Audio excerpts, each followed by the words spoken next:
I think we might be live. It looks like it worked. So we started a little bit late, had a few technical difficulties, but that's not anything new. Hello everyone already, been waiting. Right, so what I'm planning to do today is just basically work on some bracelets because I don't know if you're familiar with them, but it's the Intertwining Macrame bracelets. And I kind of need them again because I plan to basically redo a bunch of my pictures or pieces. But I've sold some of my pieces so I don't have them anymore because I want to change the style of pictures and update my website and that. I'm hoping you can hear me and all that as well. Morning, Sweden. Not too far from my home country. Northern Sweden though is pretty high up. But yeah, like I said, I'm planning to redo a lot of pictures on my website and that, but that means I have to remake some of my pieces because some of them I've sold, so that's a bit what I'll be working on today. So if you want to, you could make along with me because I already have a tutorial for it.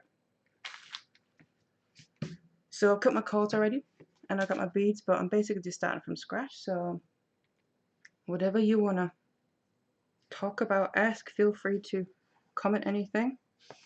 I'm just going to basically be working on this while we chat. America, UK.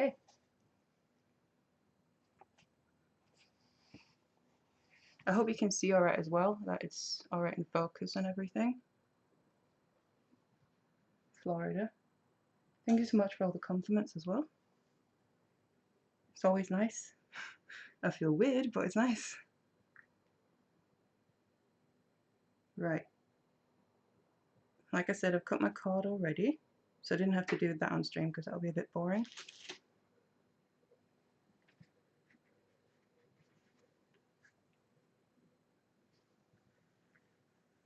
But I'm basically starting at this. I originally did both a black and a white version of this bracelet, so I plan to do the same again.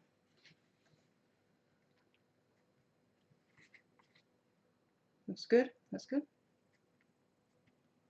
Luxembourg. I think that's a new one, for me anyway. So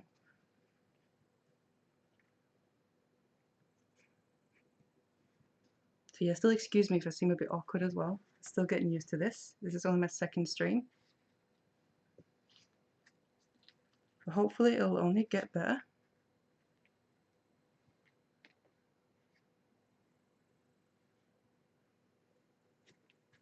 Morning, Canada.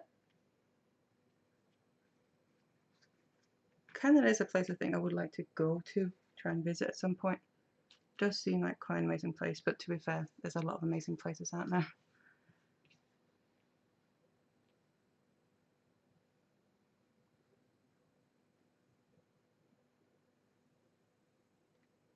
Actually, I think I just realised I didn't cut enough cord. So I will have to cut some cord on here. So I'm just using the satin cord for these bracelets. It is one of my favourite cords to use.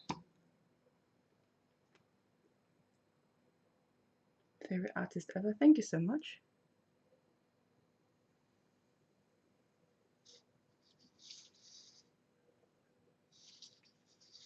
It's really nice to see all you here as well. Makes it a little bit more interesting for me too.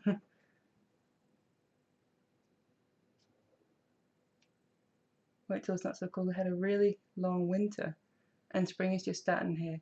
Oh, don't get me started on weather.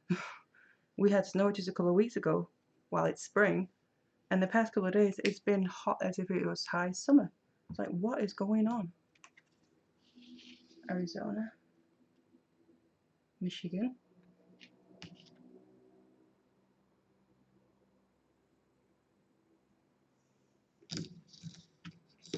So yeah, that's why I have a window open. So if any noise comes at any point from outside, I do apologise, but kind of had to leave the window open for now. It's quite warm over here past few days.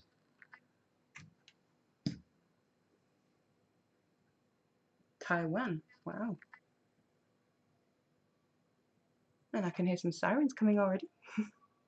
No surprise there. We do live really close to a hospital, so that does make sense. You probably sometimes will hear that in my videos as well, but I do try and kind of cut it out.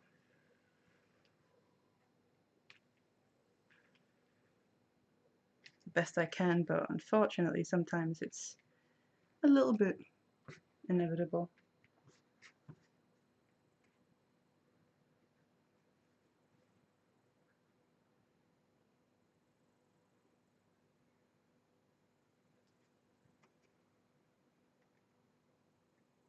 So ready for warm weather? Yeah, I'll be honest, I'm a bit of both. Czech Republic. I've never been there.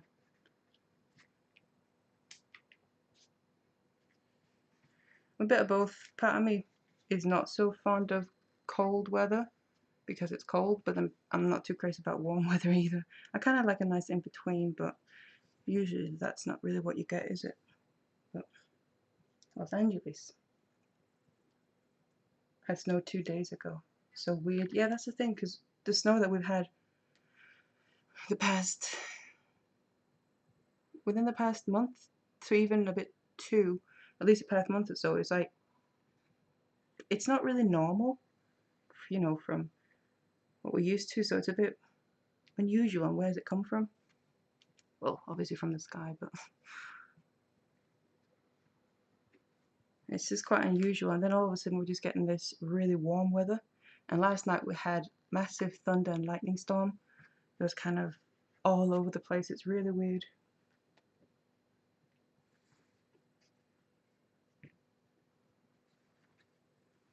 "7:43 a.m. Early, early. Well, a little bit early.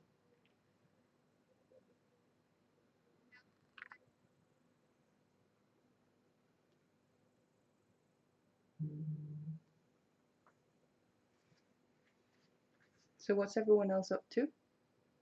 It's early for you. Depends what day it is for me.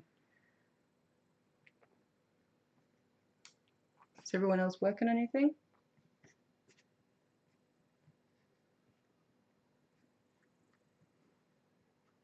Sunny and a bit of wind back home. That means my home, Denmark. It's about, today there's been a bit of cloud and some rain at some point, but most of it is pretty sunny. Watching your live stream? Well, yeah, I guess it's a stupid question to be fair.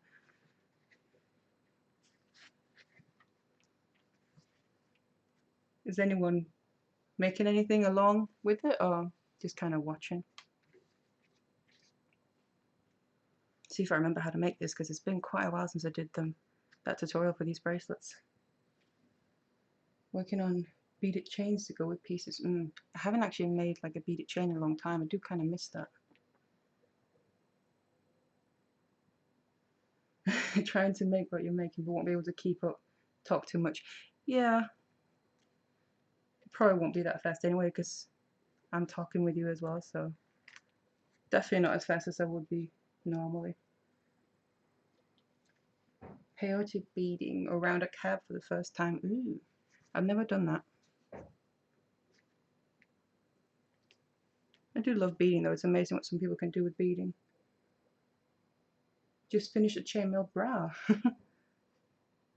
That's different. Sounds cool. I've never seen that before. I've seen chainmail clothes. I've never heard of a bra before.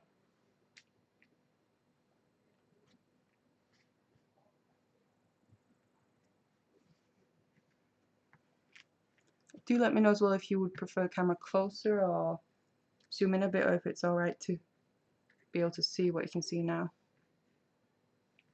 I have it a little bit further out than I normally do for tutorials, but obviously this isn't meant to be a tutorial, so it's kind of just so you can see what's going on. Sounds uncomfortable? Yeah, actually a little bit, but well, at least make sure you close the rings properly.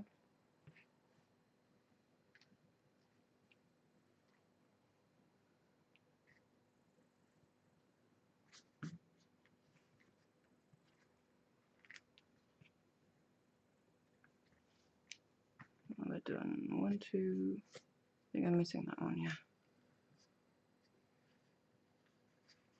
Right, and then I'm going to be using some copper and silver beads here, metal spacer beads. One of my favourite things. I use them a lot. I can never have too many of them. And I'm going to be combining both the silver and the copper, just like I did in the original ones. Push it up a little bit there. Right. Let me get my beads out. Made with rubber and aluminium. Ah. I didn't really think of that. It doesn't have to be regular jump rings that you use. Just finished up 2 4-strand braid hemp necklaces for pendants. And nothing under the string or over. Does it even matter? I'm not really sure what you mean. Love it when I work with wire. Yeah, I do too. It is, well, one of my favourites. Obviously I use it a lot, but at the same time I do like using cord as well.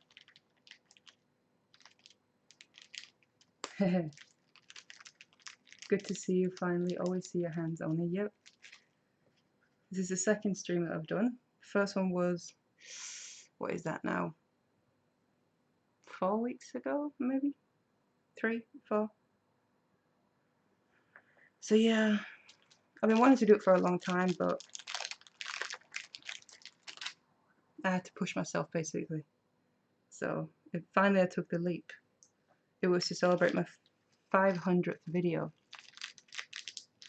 on my channel, so yeah, I thought it was a good cause to do it really.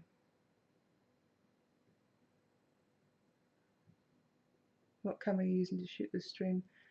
The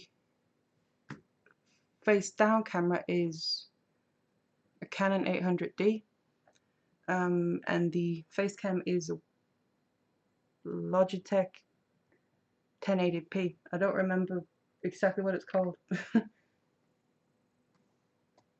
Let me just get a lighter here.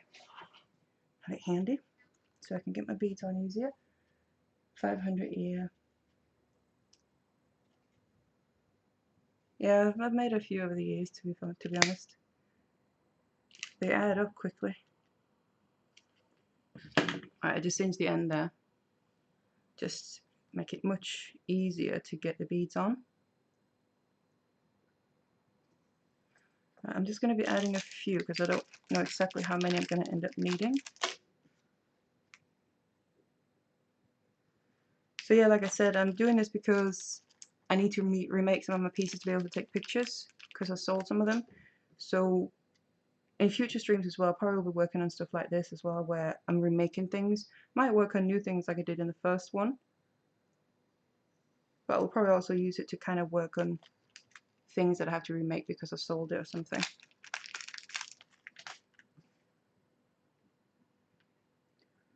The way you're nodding, I can't see you are moving fast. Can you move it a tad bit closer? Yep, I'll try and zoom in a bit. A little bit shaky doing this, so I do apologize.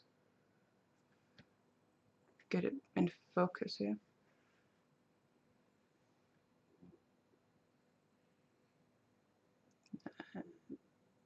There we go. Try and see if that's better.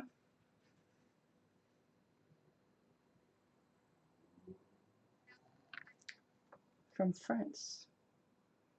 I've been to France. It's a nice place. Been to Disneyland when I was 9 years old.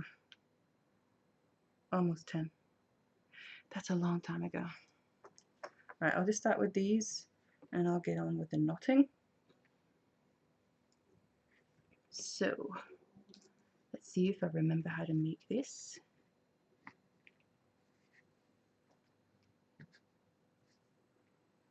I'd love to go to other parts of France as well. See more of, instead of, I've been to Paris and Disneyland, but instead of kind of just that, I would love to see more of the actual countryside and nature and that. I'm much more attracted to that nowadays.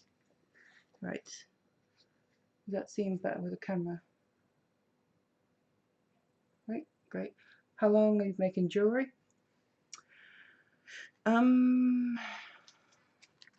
well, I can't say precisely, but roughly, what's this? November-ish this year will be my 5-year anniversary on YouTube. And I started making jewelry about maybe a year or so before that, I think. So that would make it 6-ish, 6 to 7, probably.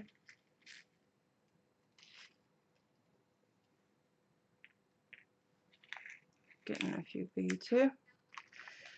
Don't have to mess about too much with that. Right. I need to just singe the ends of these as well. And that has a knot on it.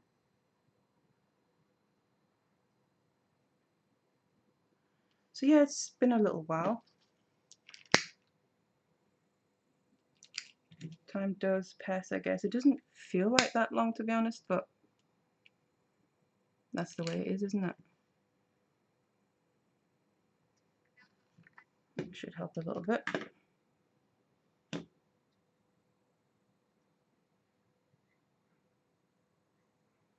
I say.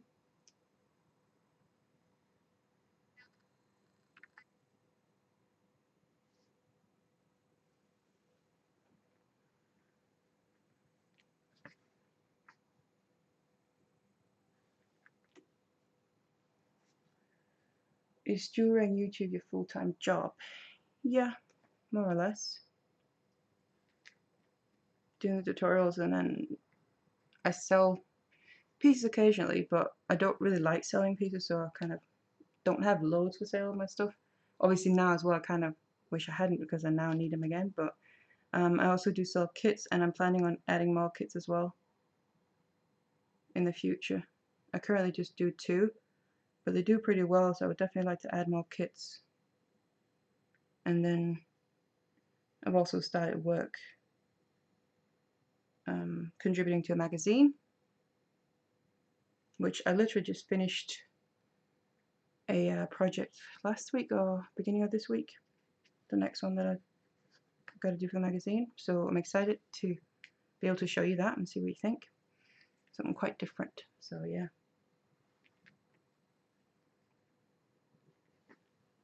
And then I've also got something else I'm going to be announcing soon that I've been working on.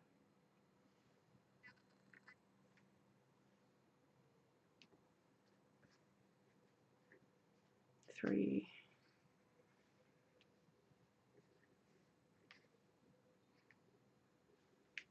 Sorry, I'm not chatting much. Super tired right now. Don't worry about it. Between points working on my sleep.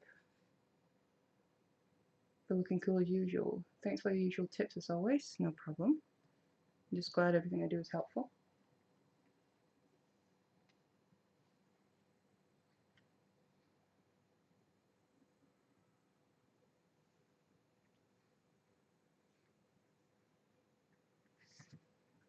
Two, three, that's the 4th one.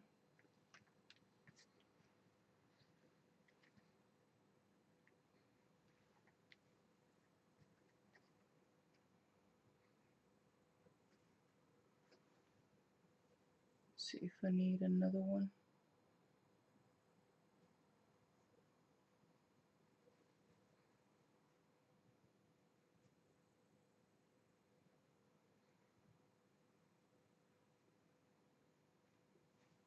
Any plans to publish a book? Well, who knows?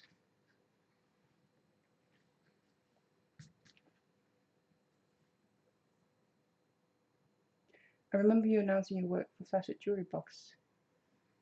Yeah, just they contacted me regarding they were starting a new subscription box there. Not sure if that's what you mean, or maybe you mean for the magazine, or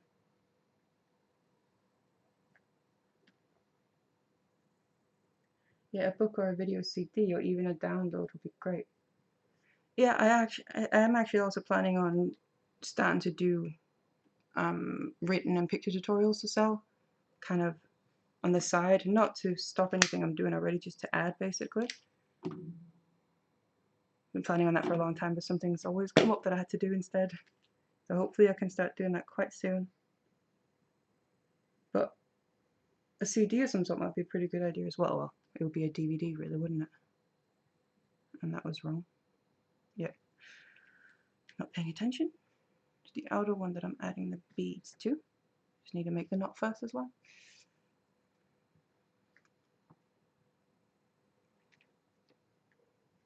So just doing some vertical lax head knots here. And I just need to singe that one as well.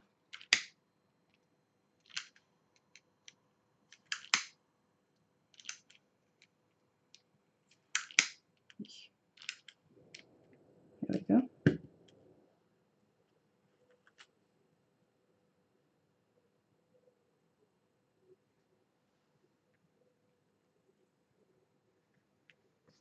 So yeah, I definitely have a lot of plans in the works. It's just a matter of finding time for everything. It's the same old thing, isn't it? Never enough time in the day. I'm sure it'll work out. Especially since starting to do this magazine projects for that. Obviously, I take pictures and write text for that, so I already knew I wanted to start doing written and picture tutorials to sell, but that's kind of just confirmed it because I really enjoy the process of doing that. So it's definitely something I'll be doing sooner rather than later is the plan.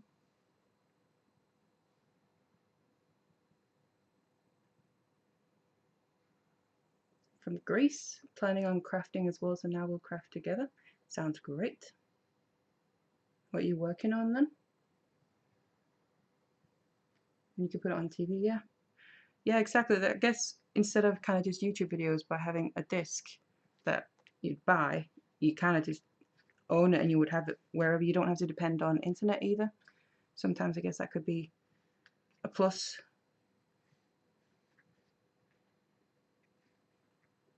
2, 3.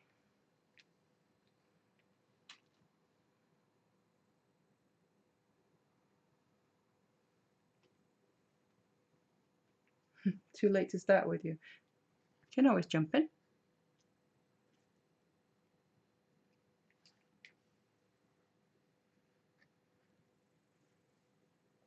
Right, 4 on each side. See, that should be enough. Bringing them under there. Yeah, I'll try that.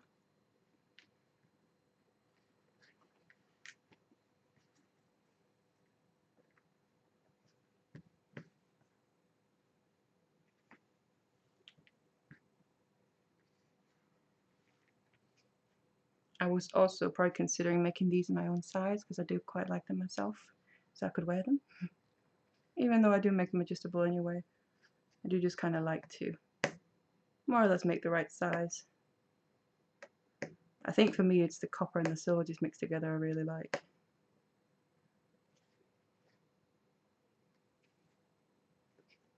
I just have to retighten that first one again.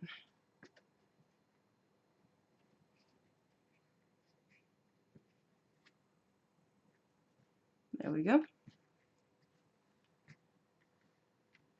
And then do the other ones. Yep.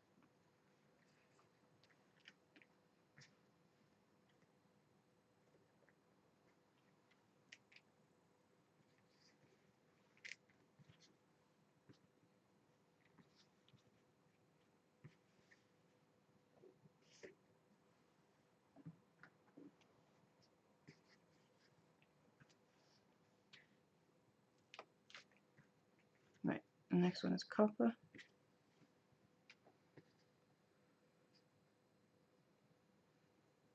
Where do you get your supplies? Do you buy online in bulk, or you just pick up from any hobby store? It's a little bit hard to answer really because I probably do have a few regular shops I go to. It's mainly really online. I buy everything except for one wholesale store, but that's back in Denmark, so I can only go there myself once or twice a year. But I pretty much get, I want to say, all my stuff online.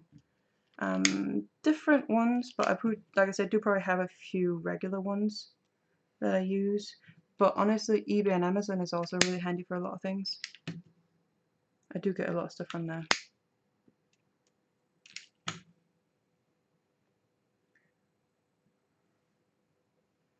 because first of all, it's convenient with online, and if one store doesn't really have the specific thing you're looking for, then just go to a different one.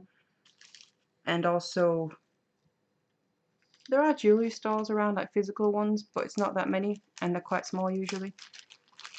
And well, I'm guessing, I think it's the same in America, but recently, physical stores on streets, everything is literally closing down all over. So, because of online, I'm thinking.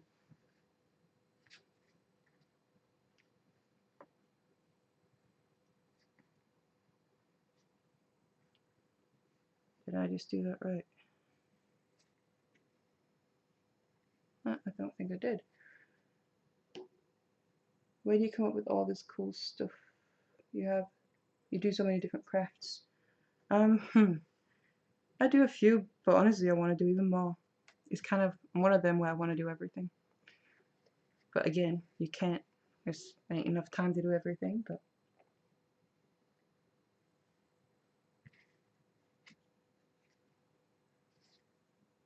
hello, Donatella. I'm sorry I don't understand what you're saying other than hello. So, is this a question or anything? I can't really answer it. Any idea if this kind of style would translate well into wire-based work? Looks like I might be curious on your thoughts about it. So do you mean this whole technique of the macrame but with wire instead, literally just swapping it out? You see, I'm getting all losing my attention.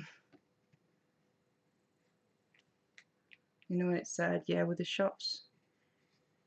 In a way, it's kind of, I guess we've helped cause it by shopping so much online, but at the same time, it's hard not to.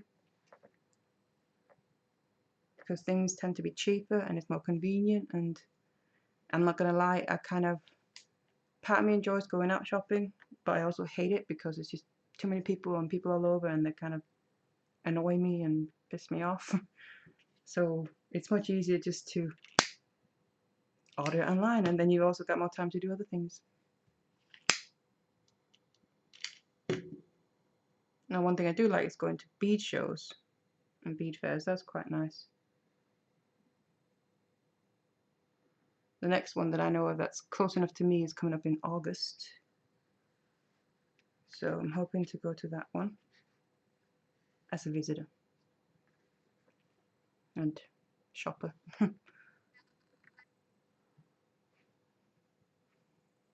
Basically, so the wire. Well, the idea, yeah, just using wire instead of cord. For some things you can, I feel, but I personally have found that it's the best for square knots, works best with wire. I still haven't quite figured out more like hair hitches and those kind of knots to get them to work that well, because the wire does react very differently than the cord does when making the knots. I did make a piece a couple of months ago, I think, where it was originally I'd done the technique in in cord, sorry, and it was half hitches, basically a bunch of half hitches mainly, and I then tried to do it in wire, and I was quite unsure of the result. I actually did a tutorial, but I never published it because I wasn't really sure of it. Part of me liked it and part of me didn't. I think it kind of got a little bit messy looking, so, but then I haven't really tried since then, so.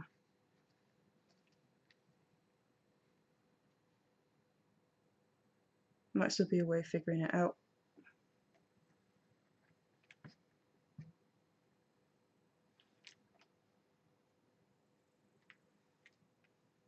Thank you so much, Fiona.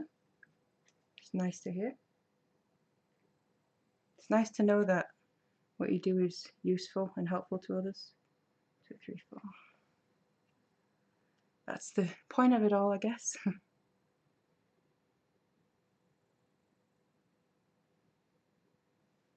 Now, sorry if I look over to my left a lot, but that's where I have the chat and that, so. Any recommend online? I'm just starting and I love it. I just made you Egyptian bracelet with the blue agate and blue hematite. I think it's so pretty, it looks nice, but not as great as yours. Well, first off, it also depends where you're from, because it doesn't, you know, there's no point in me kind of saying UK ones if, say, you're from America or something. Some would ship internationally, but some wouldn't, plus it might just be too expensive anyway. So it would really depend where you're from. Got into macrame and started learning exclusively from CSL. Oh, thank you so much. 1, 2, 3, 4, 5. Do another one, I think.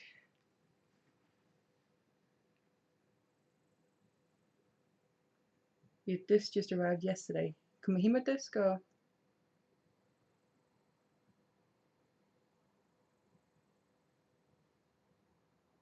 Trying to get this bead on. From Texas. Videos are amazing, thank you. Thank you for all the patience you have in teaching us all. Thank you so much. It really means a lot, because I do get a lot of, over the years, like comments of my videos are long or they're boring and that. But I purposely make them like I do just purely so everyone is able to use them. It's like other kinds of videos are fine, I just purposely wanted to do it so literally anyone could sit down and use a video and be able to make what I'm teaching just ideally without really any questions. So that is why they tend to kind of get longer than maybe most others do. But that's the thing, we all make things differently, don't we?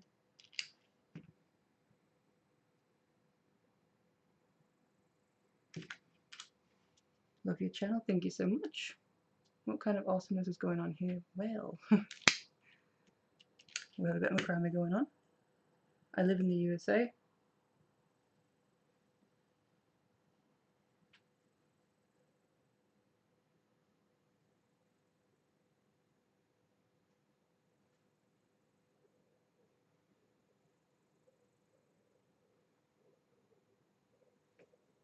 Did you just start to do live streams? Yep. This is my second one.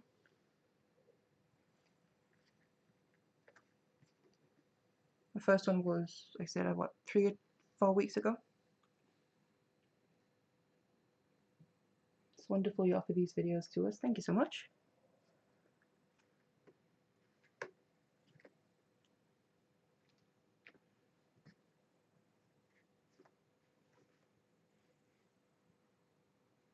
Speaking of videos and content, I have been thinking a lot recently. I would like to start making new content of different kinds of videos, because kind of really just do tutorials. I've got a lot of ideas that I want to do other things as well.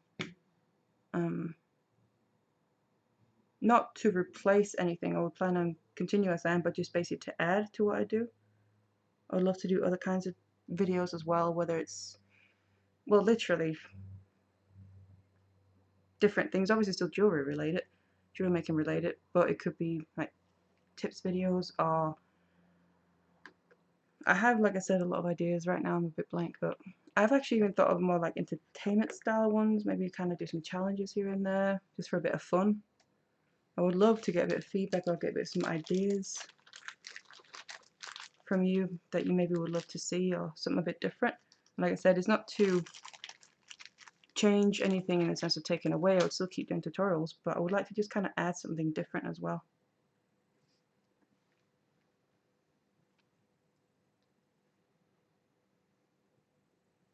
Do you have any masculine ring designs? I guess it really depends a bit how you look at it. Not directly masculine, but I think I do have a couple that could be used, and also depend what materials that you use. Like the one I'm wearing now, the Celtic one, I think a man could easily wear. It's really a matter of personal preference. And I do also know, I think it's this one. It's quite a few years old now, I think, but further back when I made it, I did get messages. I got a message that someone actually made it, made 2 of them. It was a couple, and they made it as wedding rings.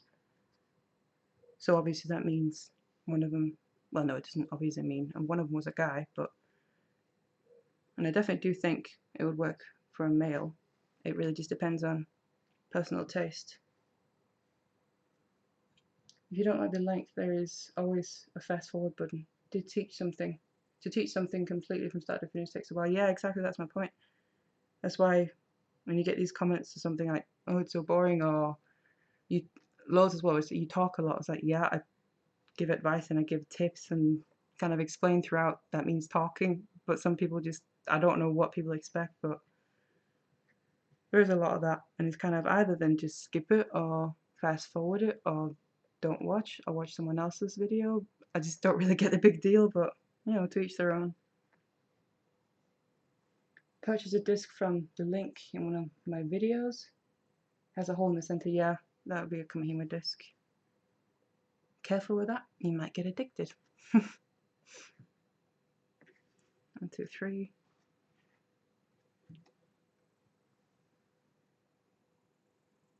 Do more live streaming. Yeah, I would like to. I'm kind of, I guess, easing a bit into it. Like I said, this is my second one. The first one was 3 or 4 weeks ago. I don't think I'll end up doing them necessarily weekly or anything, but I would like to do them somewhat regular. But I'm still kind of easing myself into it in the sense of getting used to it and feeling confident about it. Because I really had to push myself in the first place to do it. Actually get on camera, because I've not, obviously all these years I've been doing it, I've never been on camera except for my hands. I kind of thought, why not? If you don't push yourself, nothing will ever happen. So, 1, 2, 3, 4. I'm like, please leave this up so I can make. Absolutely. Once it finishes, I think it takes a little bit to process, and then I will definitely publish it after. So,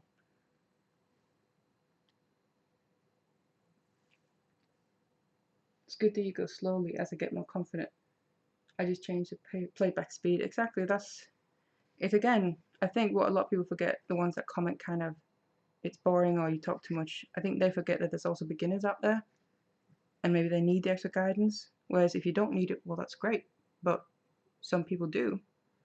So I think sometimes people just forget that, kind of a bit more focused on their own situation.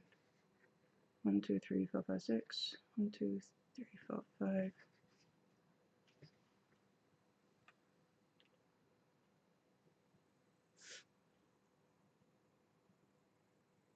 It's good that you go slow. Sorry, I already read that one. Masculine bracelets and necklace is what I desire. Yeah. I think I spoke a little bit about that in the last live stream. I do get requests for more masculine jewelry, and I have also said I would like to do more. I have to kind of push myself though, because it's not what comes natural to me. But I definitely would like to do more, because I do get requests, but also I know there's loads of guys that like to wear jewelry, so there's no reason not to. I just have to kind of basically sit down and force myself a bit more into spending some time on doing that. I have a lot of acrylic tri beads. I'm not sure what to do with them. Any ideas? Tri beads. I have an image in my head, but I'm not entirely sure what it is. Obviously, tri makes you think it's a 3 holes or something. How about once every 2 weeks? Yeah, maybe to consider something like that with the streaming. Obviously, it would also depend what else I'm doing. If I have some kind of deadline or if I'm busy with something, I might have to not do it, but at the same time, the more I get used to it. The only problem I have as well is the setup I have to do for it is quite cumbersome.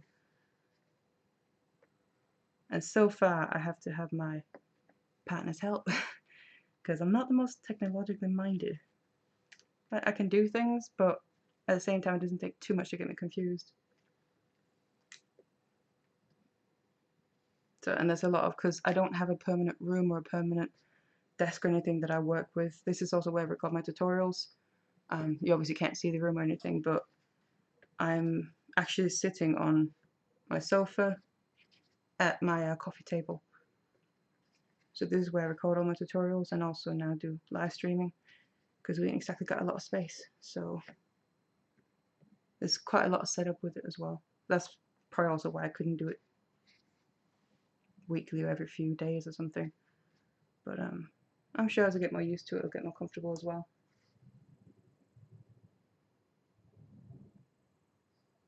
Could you use Kumihimo disc for this piece? I wouldn't say so. It's technically yes, maybe. Well, no, it's not really large enough, is it? This is this little one here that I'm working on is a mini macrame board. I have the large one underneath here, but I'll show you how they come most of the time is in this color, and then they look like that. But I've just got some white ones that I use for my backgrounds on my videos.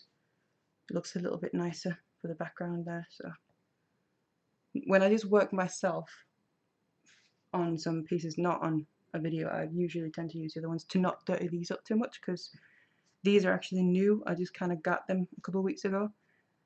The other two white ones I've had for probably 2 years. They've gotten quite mucky, so they're not that nice on backgrounds anymore, so that's why I had to get some new ones. Did I do the full knot? Don't remember. So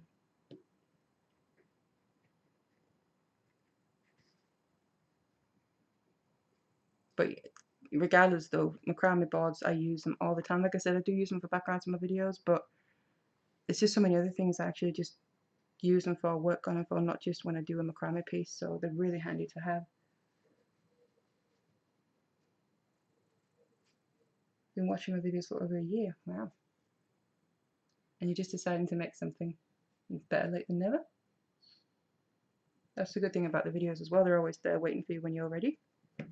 Right, so that's a silver one in the middle, and then they need to be copper on the sides. I make YouTube videos too, although fairly new at it. People are always asking for beginner tutorials. Yeah, actually.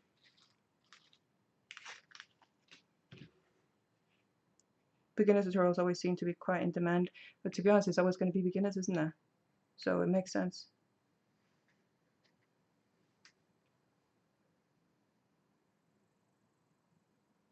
Gotta singe that as well. Should have really done that before as well, but never mind.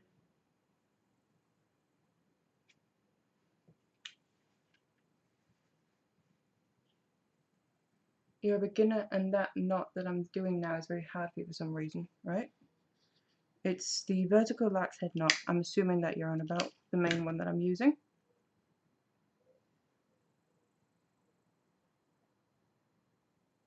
In the beginning of this video, did you explain each step? No, this is just a live stream. I'm working on this. I've already got a tutorial for this bracelet here. It's maybe 2 years old or something like that ish.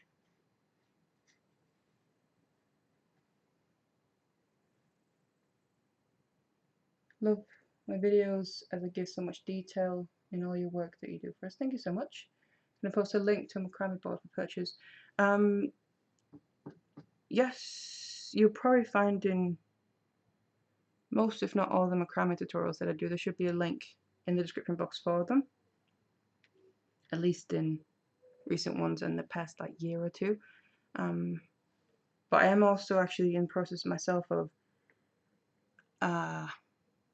in the process planning to basically, I currently do a Kumihimo starter kit. I'm planning to start doing a macrame starter kit because the Kumihimo one has been quite popular, so I thought it would make sense to do a macrame one as well. So I'm kind of in the process of trying to get that together.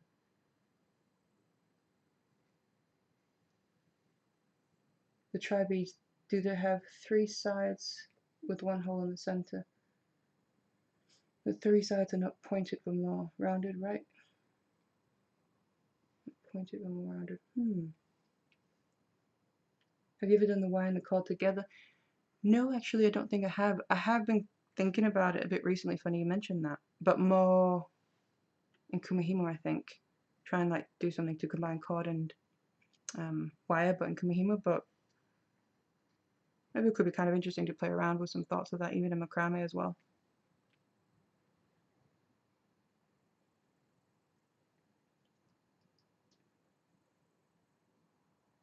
Maybe complete the beginner videos into a single playlist. Compile. Yeah, I have done that with Kumihimo. Beaded Kumihimo, I think I did one. And I am planning to do others. I've been planning that for a while, but like I said before, everything always comes up. But I will be doing that. A macrame one, a wirework one, or even maybe that's also something I've been thinking to actually do some new videos in the area. So where it's not necessarily a tutorial for a project, but more like kind of like a that would go into a playlist like that as a beginner video, either in wirework or either in macrame or something. So yeah, I'm definitely going to be doing that. Either just do a playlist of ones I've already got, or add some new videos as well. Haven't seen that tutorial. What's the name of the video, please? For this one here, that's the, let me just double check because it's a bit long. Beaded Intertwining Herringbone Macrame Bracelet. But if you go to my channel and look at, maybe try and search something like Intertwining Macrame, then it should come up as one of the few results.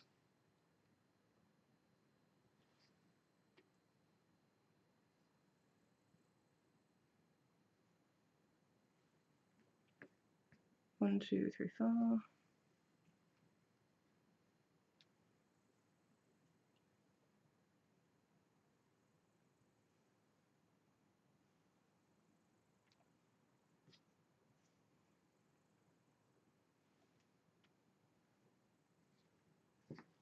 Thank you very much, David. It's nice to see a few guys here as well. Like I said, guys do wear jewelry, so, and I do also know I get contacted by quite a few emails and messages and stuff, so that enjoy making jewelry as well. That's why I would like to do some more masculine jewelry, but I'm sure it'll come.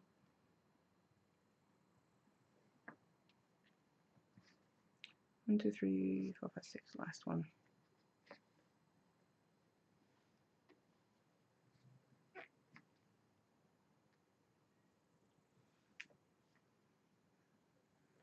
But that just reminds me, a little while ago someone said about this not being difficult.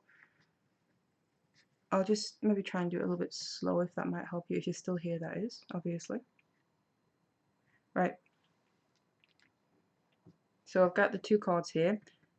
In this case I'm just using the outer one as the holding card, so I'm just holding on to that with my hand, hence the holding card. The other one is my working card, that's the one that's actually doing the work. So this one I bring over the other one. I usually just keep my finger like this, so I bring it around my finger, but technically it just goes over the card like that, and then you just bring it back around the side, back underneath, and then you make sure to come up through that loop that you initially kind of made, so it loops around the holding card like that. So kind of like a 6 in this case. It can be reversed as well, and then you just tighten that. And then for the other half of the knot, but that's just the first half, you need to go underneath. So again, hold the holding card, bring the working card underneath, and then around the side to come over and come down through the loop. So basically just opposite, and that then creates that vertical lark's head knot.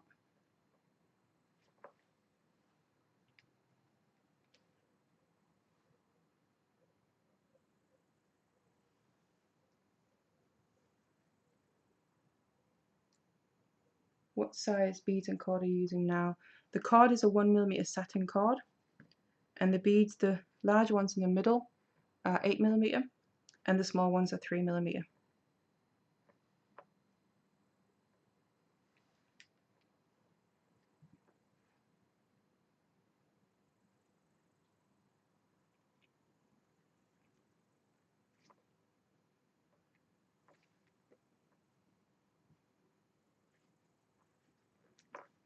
I need a few more beads at 1, 2, 3, 4, 5, 6.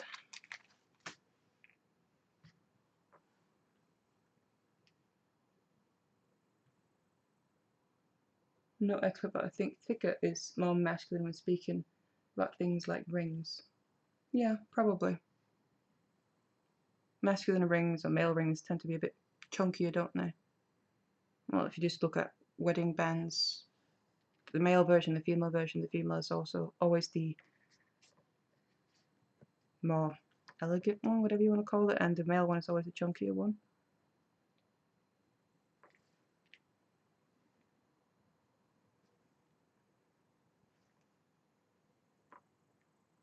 But again, that can depend a lot on just the materials that you use, really.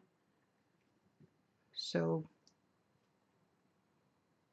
I think, I can't really remember if I used a 1mm or 0.8mm for this, I'll be honest, the base wire. But if it's a 0.8mm, you could always then try and use a 1mm, maybe make it a little bit chunkier.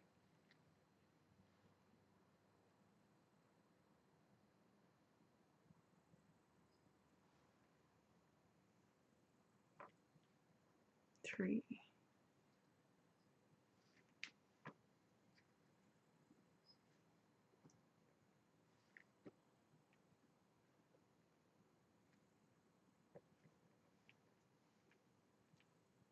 Slowly coming a bit together and see the effect there, the intertwining.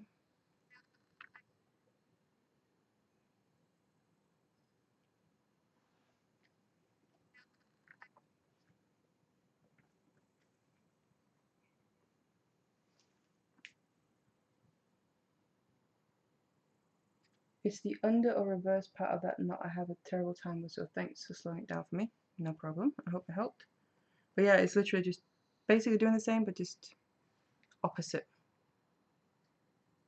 First, I kind of just usually remember it, I go over and then I go under. The first half I go over, the second half I go under. And then that's the knot.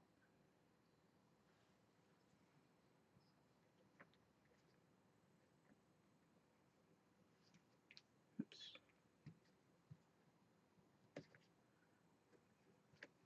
5, the last one.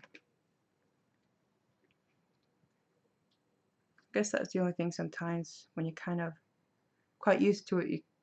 I know I can sometimes probably go a bit fast. I do try and slow it down for tutorials, but when you're kind of just used to it and you know what you're doing, you don't really think about it so much.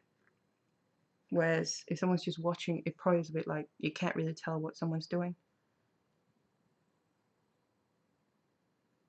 But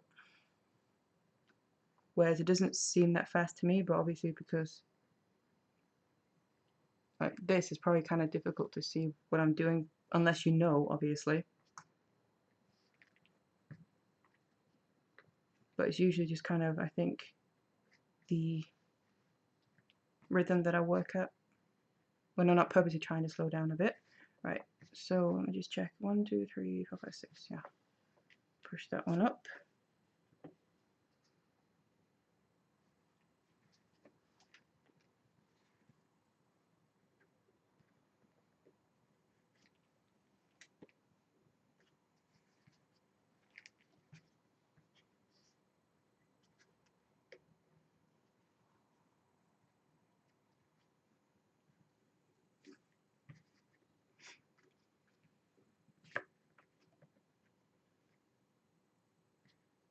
Sometimes I can't see it clearly. Yeah. That one. I think it's like that with anything, really, isn't it? When you know something or you use something, you kind of don't think so much about it, and it's automatic more or less, and you tend to go quicker. Same thing with speaking. Like learning a new language. If you're familiar with the language, you tend to speak faster. If you're not, you tend to speak slower, or you might not understand someone that speaks really fast, but you could understand someone that speaks slow. So I think it's just the same principle. Right, so the next one is the silver on the outside. The copper one goes up.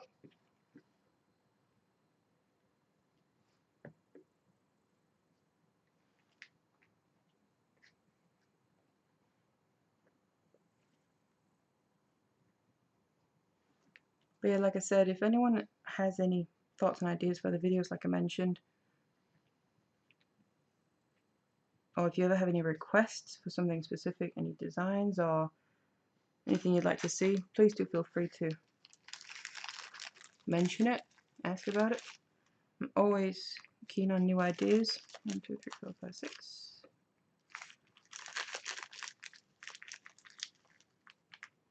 And obviously I'd love to kind of do things that you want to see as well.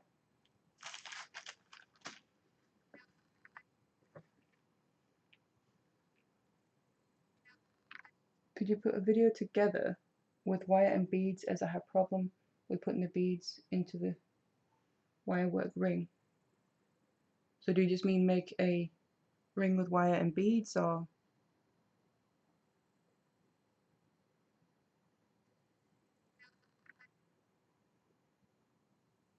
Question to everyone, where do you think is the best online marketplace to sell your macrame?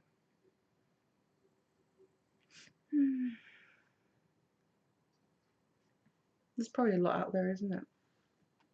I would probably say the one everyone knows is probably Etsy as well.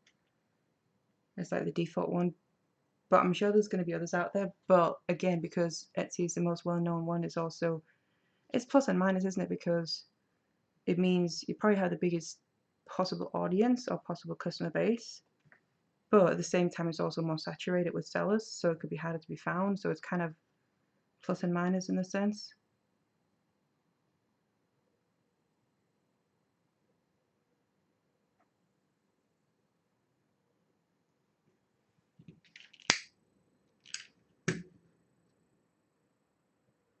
Obviously there's doing your own website as well, but then you'd have to kind of market it separately. You couldn't really expect to kind of just get discovered like maybe on Etsy.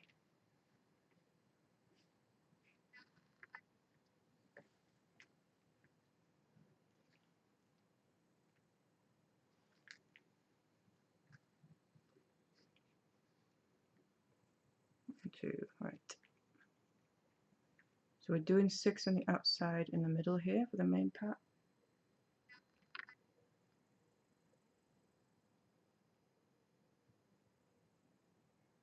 You had the beads laid out on your board for a week now to do this bracelet, but I was watching the tutorial without the small beads. Yeah. Yeah, I originally did the intertwining herringbone macrame bracelet, just the regular one. And then after, I kind of thought it'd be nice to try and add beads to the outside, and that's then this one. So that one came first. I do like that one as well. That's 3. But yeah, I know that kind of laying materials out ready and they end up kind of laying there for a while until you get around to using them. I'm familiar with that. Basically, if you could see my table now, you can't really see the table. Half the table is already covered, always covered with my jewelry making stuff, so the other half doesn't complain about it, but I'm sure it'd be nice for it not to be there. But to be fair, this is obviously where I work, is where I do all my work, so I haven't got that many places to put stuff, so, and I do tend to work on multiple things at a time, so what can you do?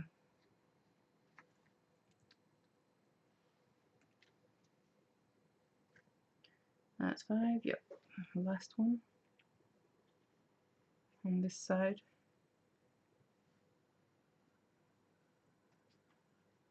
Have you done a Beaded Tree of Life video? I have a few Tree of Lives. It really depends what you're looking for. Beaded Tree of Life. I think the very first one I did quite a few years ago. That's where that's with wire, and where I made kind of a frame around it and then did the Tree of Life inside. I have also done a Macrame one, also a while ago. And I also did a ring, Tree of Life wire work ring. That's actually one of my personal favorites. That I have one that I made for myself that I wear as well. Only problem is it's gotten a little bit big, but have to probably make a new one. But yeah, I have done a couple. I have actually been thinking recently to kind of make something else Tree of Life related, something a bit different again, because like I said, all those have been a really long time ago, and it is quite a popular design type thing, the Tree of Life thing, and it's nice, so obviously it makes sense for me to try and do something a bit different. instead of just the regular tree of life thing, come up with something again. So I have been thinking about revisiting that idea for a little while.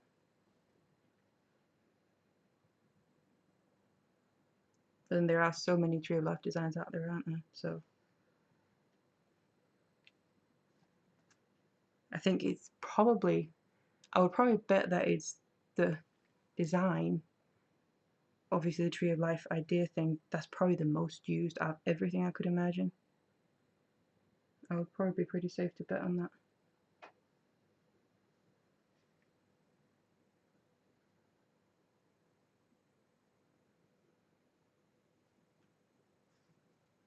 Just very intimidated by that knot. You have to learn it to do most of the nice macrame. Yeah, I guess it is, especially if you're talking like micro macrame and other things and just square knot things, then it's definitely, because technically this is just half hitches put together, but 2 half hitches in reverse that then creates the vertical lax head knot. That's really all it is. So, but yeah, the half hitch is probably the absolute most used knot, even over, I would say, a square knot.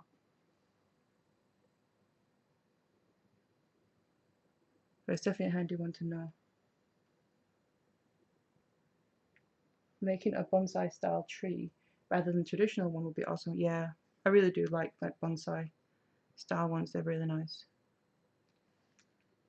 The question is just how you would do that, in a sense of still make it like flat like a pendant, or would you do like a 3D kind of sculpture thing? That's something I've also thought I would love to try and start to do a little bit more like sculpture things, both with macrame and other things, but also with wire. I think that could be very interesting. But again, it just, we usually probably very time consuming, and that, which I don't have a problem with, is more finding the time to do it.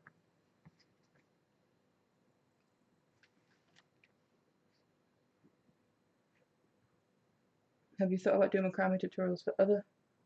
Have you thought about doing tutorials for other macrame projects like bags, wall hangings, plant hangers, etc.? Yes. Wall hangings and plant hangers, I haven't done. I think I did think about it once, but then I kind of felt there were so many out there anyway. I technically do have a wall hanger. I have it actually on my door myself. It's really just the macrame owl that I did years and years ago. I just used, instead of satin cord that I used in the tutorial, I used t-shirt yarn, so it got quite big. So it actually is hanging on my door as a wall hanger. But bags, I have actually had 1/2 ideas in my head for a long time, probably about a year plus, that I just haven't really got around to making yet or trying out yet. But yes, I do plan on, I would really like to do some bags here and there as well. I think that'd be really cool. 1, 2, 3, 4. So yeah, I have been playing around with some ideas in my head. I just need to kind of get them out, not on paper, but out in real life and try them out. I was kind of hoping to do it somewhat soon, but then you can say that about everything, can't you? How long does it usually take you to shoot and edit your videos? Ooh, that's very different. It very much depends on what it is. Depends on what it is. And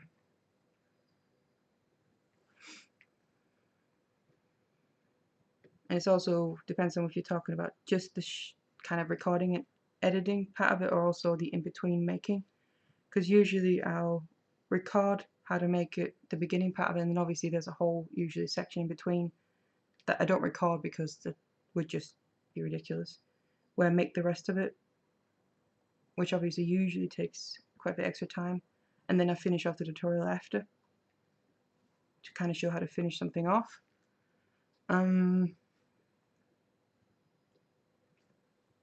It's hard to say on average, but like I said, it really depends if it's something a bit easier or something a bit more time consuming. 1, 2, 3, 4, 5, 6. An average is probably at least several hours to record, and then it also usually takes me a couple of hours to edit. Again, some are quicker, some are, well, the speed of editing really depends how much I screw it up while recording. So how many clips I have to sift through, or if I didn't mess up that much, then it's not as time consuming to get through. But yeah, you kind of have your off and your on days. There's times where I just can't put words together, and I literally do the same clip over and over again when it's like something so simple, and it just gets so annoying. But I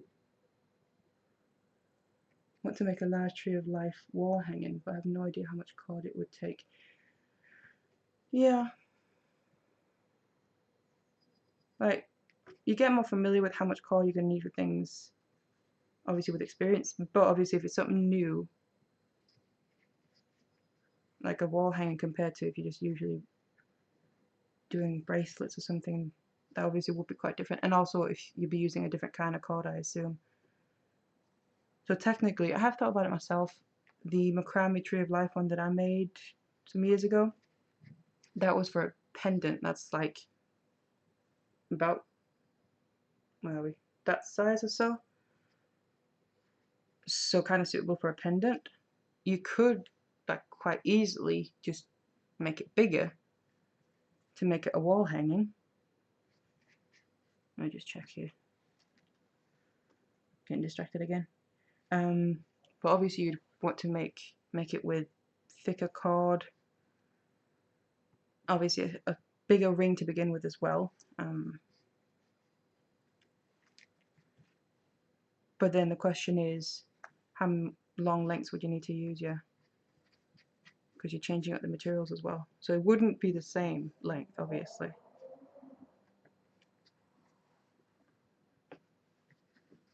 But usually, like I said, you get more experience with it over time. But I usually always kind of overestimate a little bit anyway. I'd rather have a bit too much than too little, because yes, you're going to waste a bit extra cord by having too much. But if you have too little, you have to scrap it and start again. That, in my mind, and waste even more cord. But that's obviously just how I look at it. I'd love to see bag tutorials. They're really summery, and summer's around the corner. Yeah, that's a good point, really. It would actually be quite summery. Macrame bags. Maybe I should keep that in mind. Do it. Try and get it sooner rather than later. Work on it. 1, 2, 3, 4, 5, 6.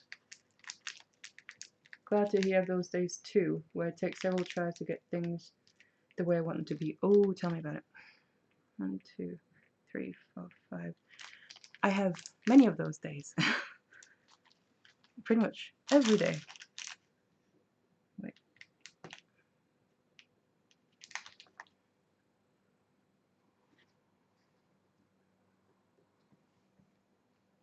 I think, to be honest, we're all like, some are probably more like it than others. Some don't struggle so much, but yeah.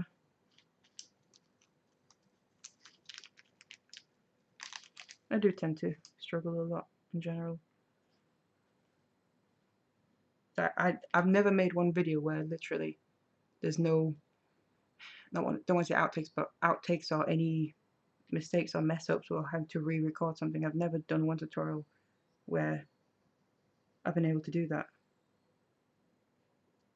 If I only have to re-record a couple of clips a couple of times, that's a success in my mind. Because usually the really bad ones, they're just, I can't even explain, they're ridiculous.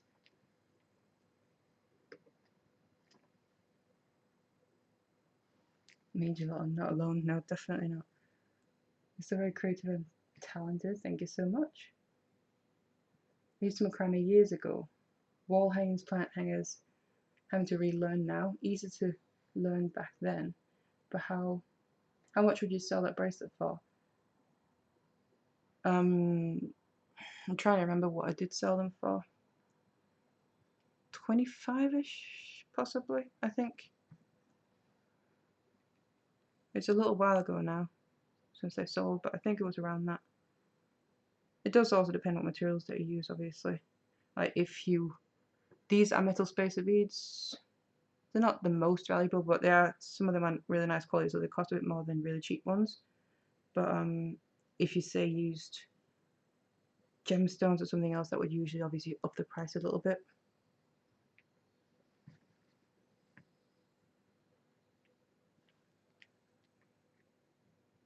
But yeah, I used to do macrame years ago. Yeah, I do remember as well when I was a child, more or less. We probably all went through that in school in some way, doing macrame. I remember doing, I think it was more like keychain things we ended up doing, but never really went further with it back then, obviously. Kind of rediscovered it and what you can actually do with it now. 1, 2, 3.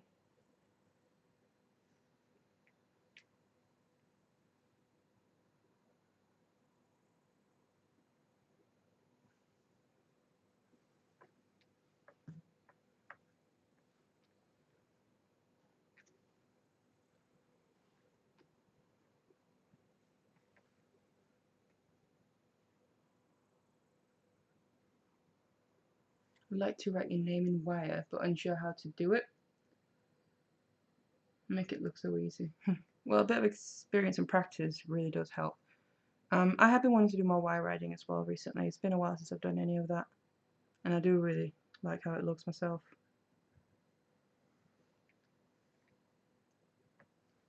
It's just coming up with some ideas for designs and that, obviously. 3, 4, 5. So one more after this.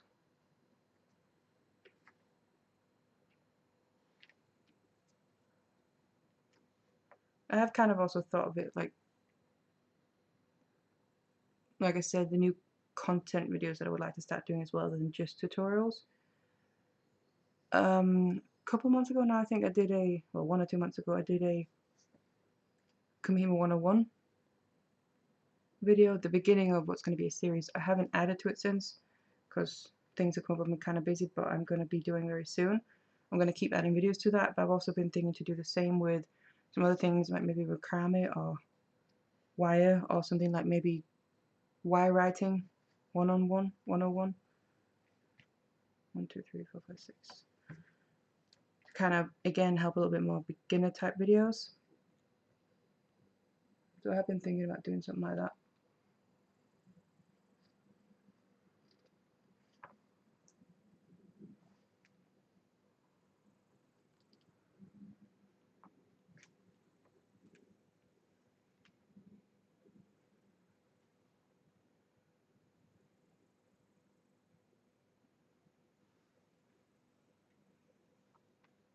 So yeah, it's kind of fitting doing this bracelet as well because I've been thinking about trying to do earrings to match it actually.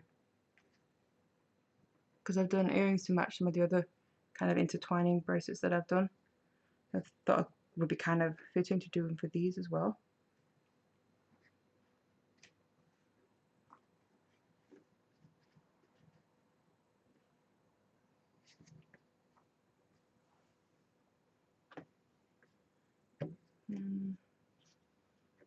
So I'll probably be doing that quite soon.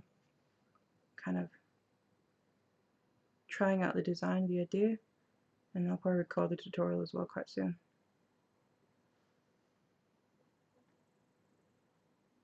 Have you ever used the Knotty Do-It-All board? No, I don't actually know what that is. Don't think I've ever heard of it. Not that I know of anyway. And thank you so much. Convince you that you can do it. Of course you can. Believe anyone can do it. It's just a matter of whether you want to really. If you don't want to, obviously, then there's no point in trying, but I definitely believe that anyone can do it.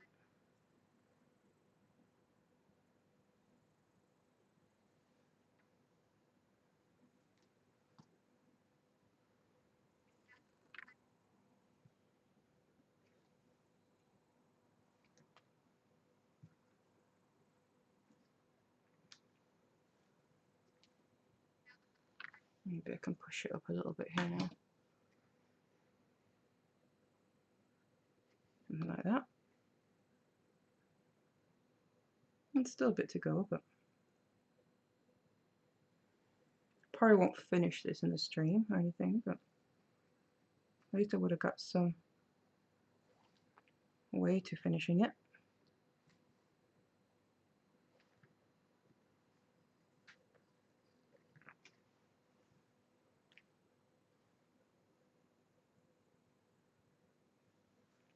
I'm also going to be doing the white one as well, like I did in the original tutorial, because I kind of like them both equally, I'll be honest. Plus it looked really nice in the picture of taking them both when I obviously want to take new pictures to kind of update my website.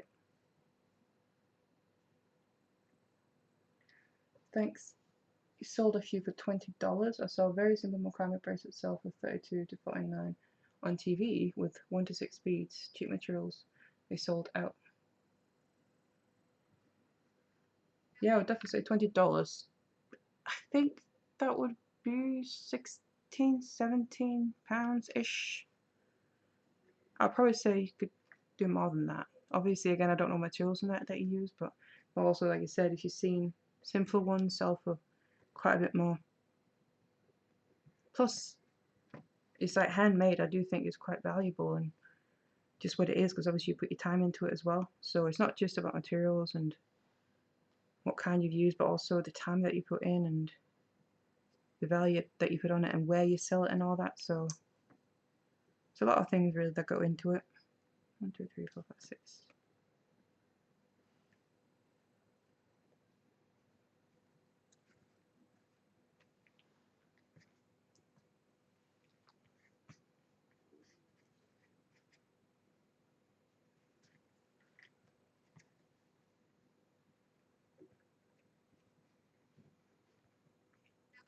One, 2, 3, 4, 5, 6. Feels a little bit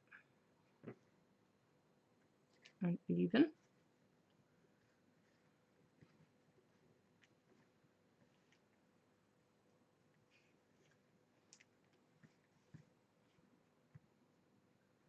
Retighten that first one. It stays in place.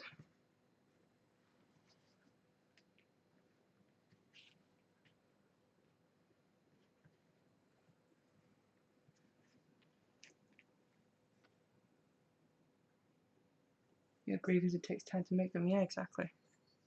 Obviously some designs are more time consuming than others. And this isn't one of the most time consuming ones.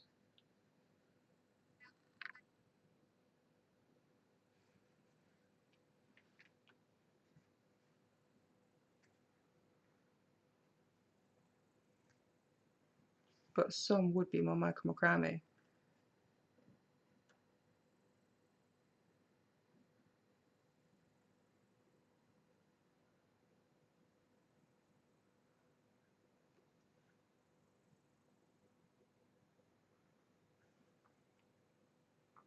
Just checking, can you still see everything fine? Is everything working?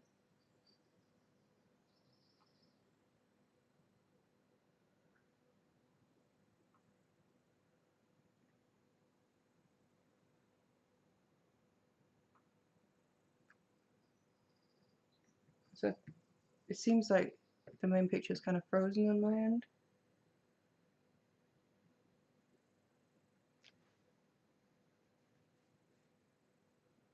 Yeah, frozen. The face cam seems fine though.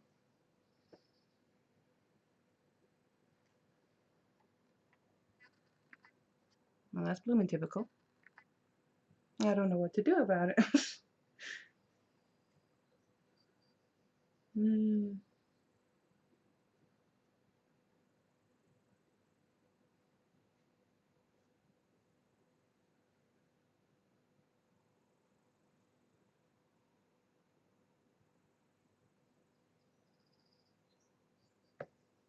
Is my hand stopped? Yeah.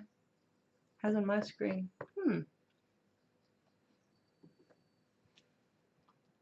I have absolutely no idea why.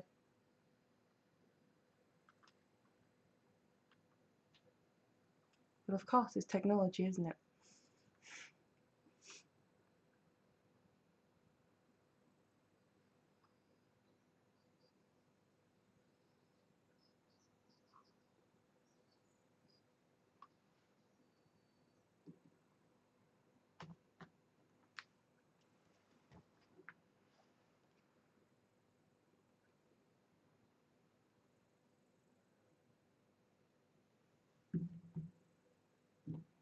That's a question. Anyway, just a couple of questions. See, that happen all the time. Well, not questions, comments. Made some Macrame bracelet sets with moonstone cabochons and sold them for $20. 3 bracelets. And had someone tell you overpriced them? The gemstone cabochon and everything. Yeah. You hear that a lot, don't you? People, because they know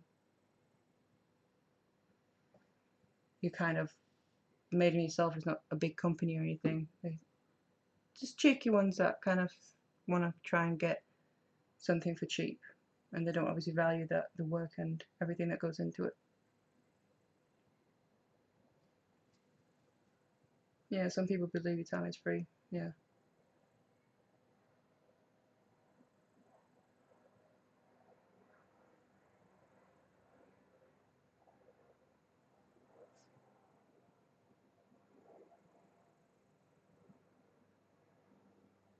I've given away no less than 20. Stop doing that. If they won't pay, they can't get. Yep. It all comes to how much kind of do you want it, how much do you like it. I think that people don't consider jewelry making a job and think that a work hour shouldn't be paid for. Yeah. There's all sorts of different people out there. Obviously there are loads of people that value it, but there's also those that don't. But yeah, this is kind of useless. It's frozen and I don't know what to do. Family are the worst offenders. Can be, I guess. Depends what kind of family you've got.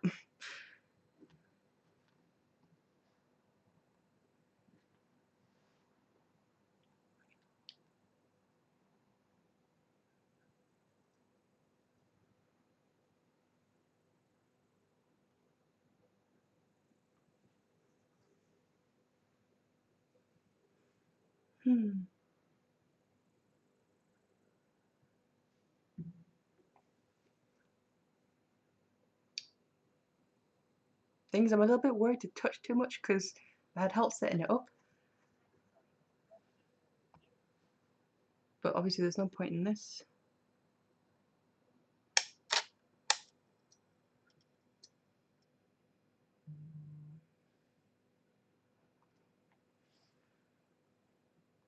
I'm just trying to call for some help.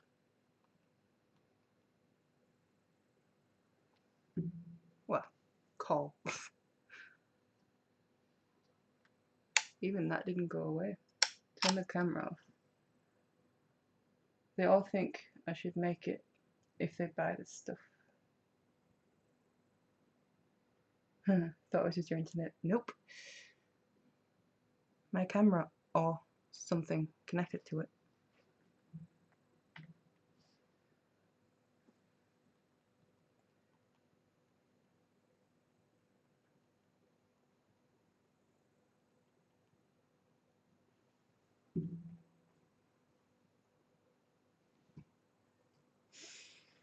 Please save the video no matter what. Yeah, I will do.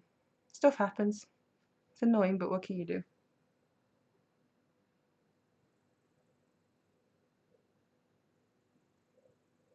Restart the stream. Well, it's a question if I have to.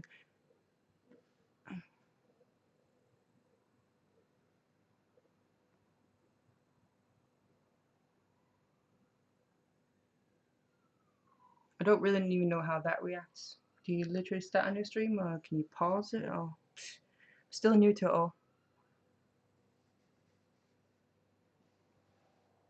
Right, just getting some help maybe in a minute or two. Otherwise keep talking, feel free. Are you in Australia? Don't know if you're talking to me or, but if you are then no. Feel free, I hate it when things don't work for me. Yeah, and it happens a lot. You'd think technology and everything nowadays to make things easier, but honestly, it's just so much harder. Everything never really works properly. But make it parts 1 and 2. Well, that's the thing. I could try and restart the stream, but then if something with the camera is wrong, then when it comes back, it would maybe just be the same, I assume, because I'd have no idea how to fix that. Because it's frozen on my control thing.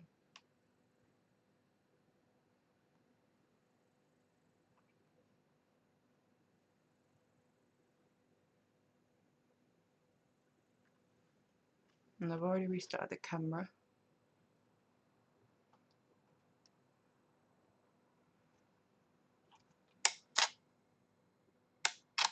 Yes, it is on.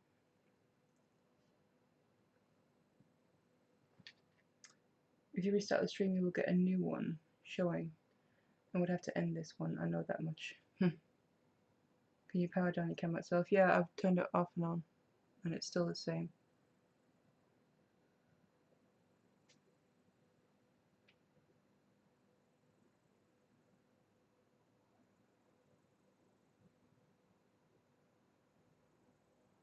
But you make all your work seem so easy, and you can't make everything seem so easy now, can you? Nope.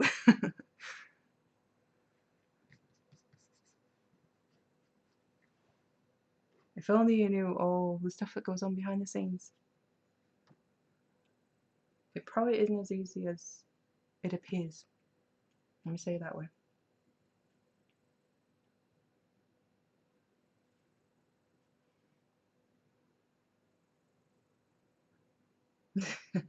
Very interesting. Tell us more about yourself.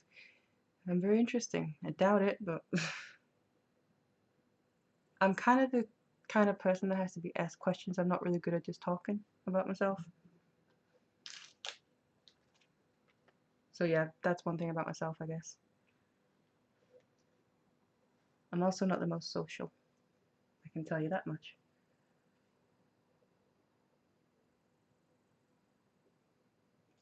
Really, he's taking his time.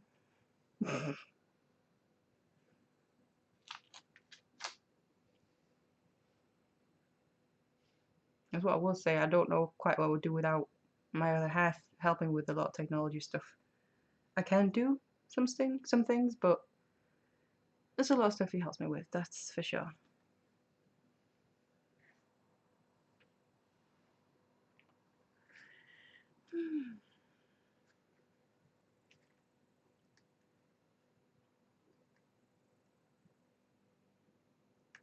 Can totally agree with about things never being as easy as they seem in the videos. There's a lot of stuff that goes on behind the scenes, absolutely. Do you have children? Nope. Not yet. It's just me and my partner. For now.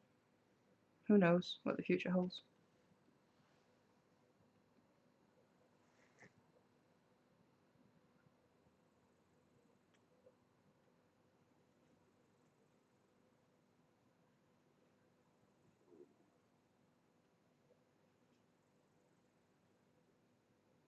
I'm not sure if you're talking to me, Kay, or not. Or if you're talking to someone in the chat or anything, but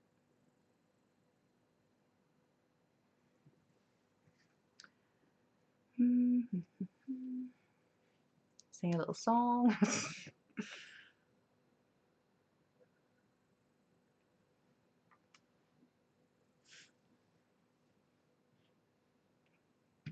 Well, this wasn't part of the plan.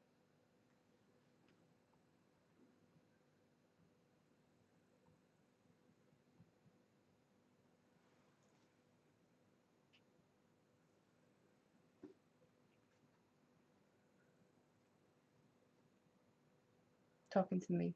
Right, I'm not in the US. I live in the UK, in Leeds, which is West Yorkshire. I'm originally from Denmark.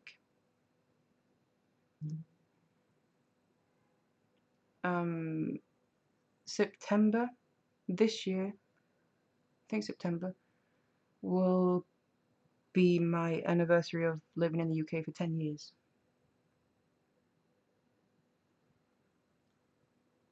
So yeah, it's quite a while.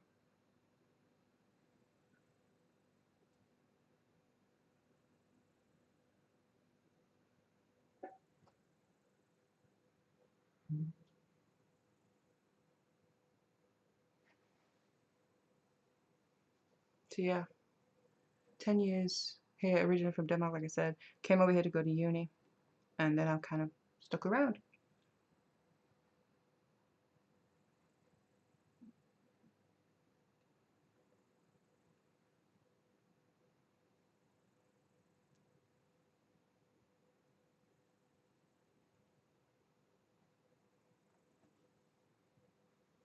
Excuse me. Hope that wasn't too loud.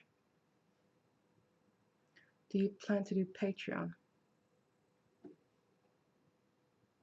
I have thought about it before, like quite a while ago, but I don't know. I've always been back and forth about it. What did you study in uni? International politics. Yeah, quite different than jewelry making.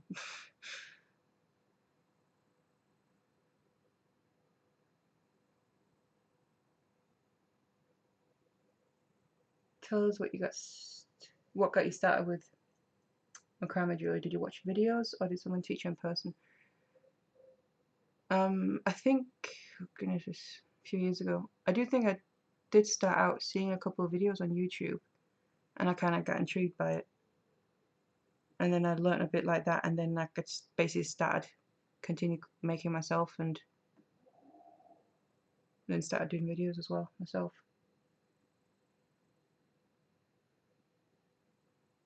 What's your real name and do you have kids? My name is Christina Larsen with an E in Larsen. Everyone thinks it's O, but it's not. I'm Danish, not Swedish. Do you have kids? Nope. I don't. Do I have another career? Nope. I don't. This is my business, what I do. Oh, I think some help might be coming. Hello. It's frozen. Because I have no idea what to do.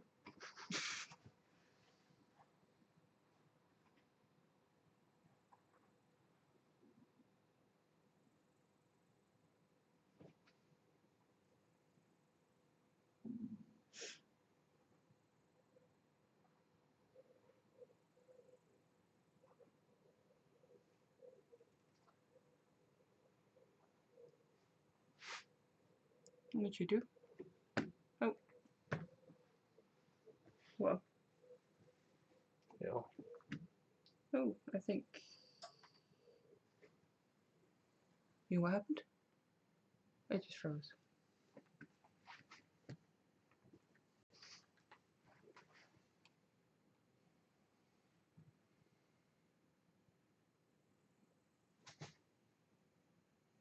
What? Press that. No. Don't press on. I need to brighten up the screen. Okay. But yeah. It's restarted it. Just press deactivate and then press activate. Okay. I didn't know that. I might remember that now.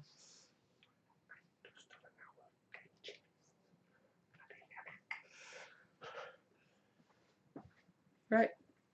Is it working for everyone? Thank you.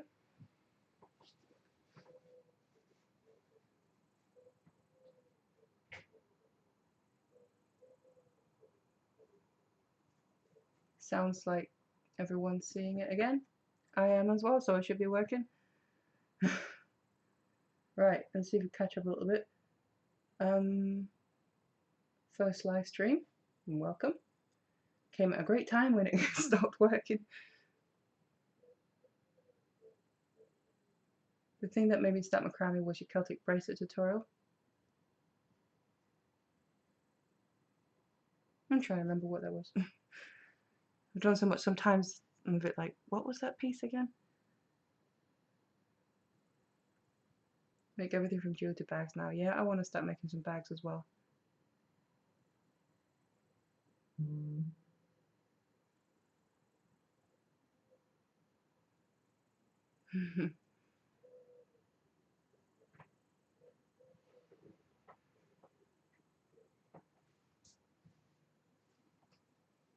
Right.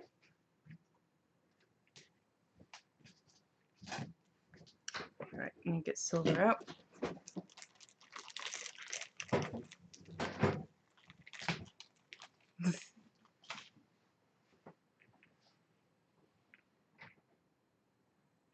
And I think we're back. We can start again.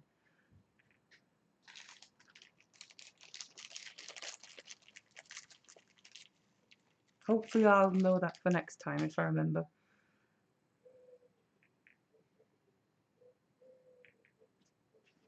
One, 2, 3, 4, 5, 6. Yeah. Right. I got to the silver ones on the side.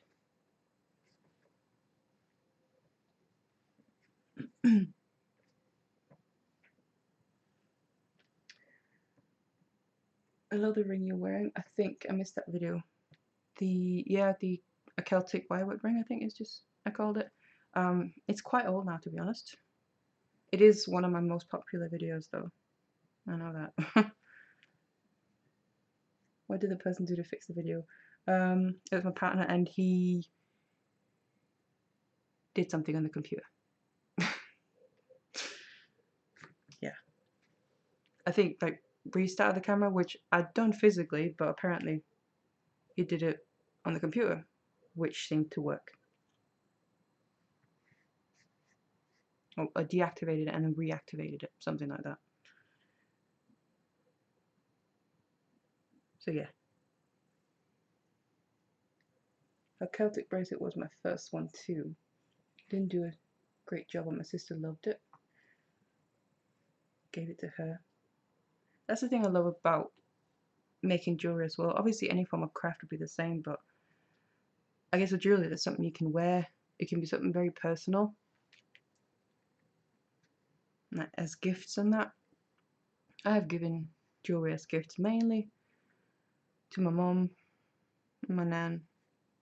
But actually my granddad has made a tie clip for her as well.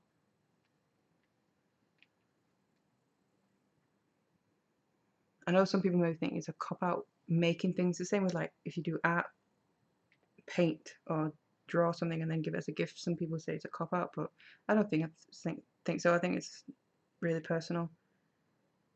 I usually tend to think a lot about if I made something, and usually when it's a bit blue, I would sometimes think my mum would like that because well, obviously I somewhat know her style and her taste, but also she likes blue as her favourite colour, so I think it's quite personal.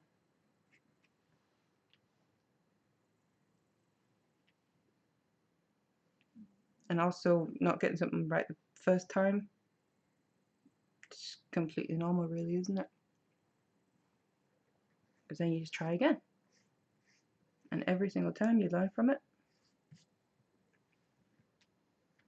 Like a tutorial that I'm in the process of recording, I had an idea in my head and I made the first part and then I wanted to do something else with it, which when I then did it, it didn't really work out how I wanted it to. So I kind of ended up changing it in the sense of I still used the first part that worked out, but then I just didn't do the second part. Probably doesn't make much sense, but again, it didn't quite work out how I planned. But then it kind of turned into something else that I was quite happy with anyway, or I kind of learnt from it. So that's kind of how I like to look at it. Try to anyway.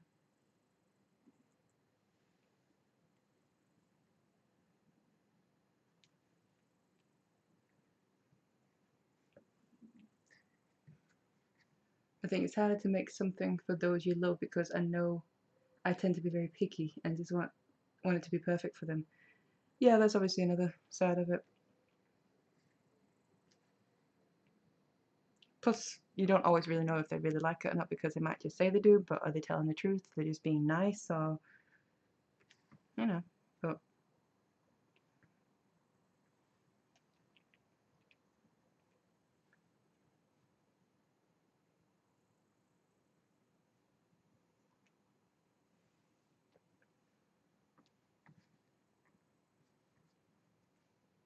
hopefully it'll keep working now. I'm kind of paranoid. It's gonna stop again or freeze again. At least I should know what to do. You hope. 1, 2, 3, 4, 5.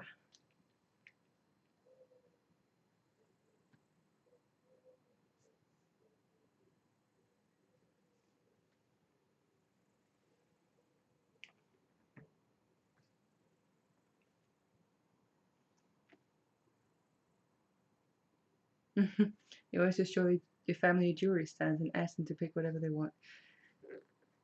That's one way to do it. I guess in that way it's kind of more secure than like what they get. Makes sense. 1, 2, 3, 4, 5, 6. Yep, the other side. That is a little harder for me in the sense directly because I do live in a different country than my whole family, but I guess I could just look at the pictures online and they're obviously kind of the same thing.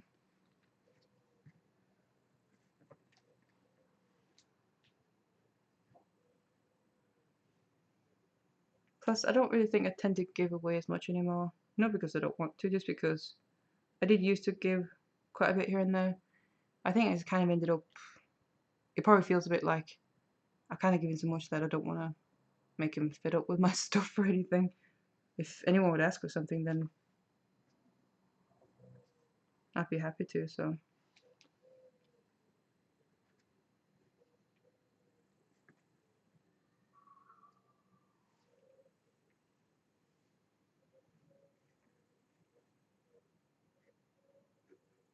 From Canada.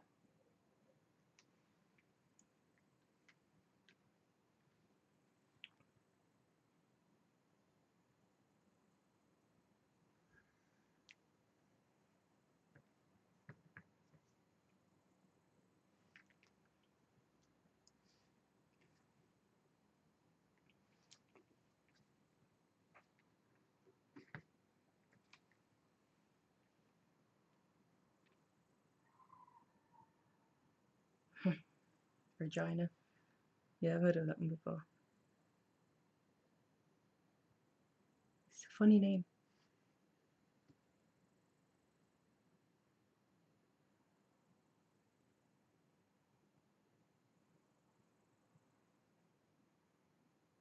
There we go, couldn't get that on.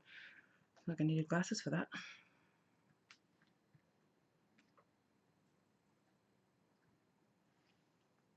Can this be made with larger beads like 10 and 12 mil?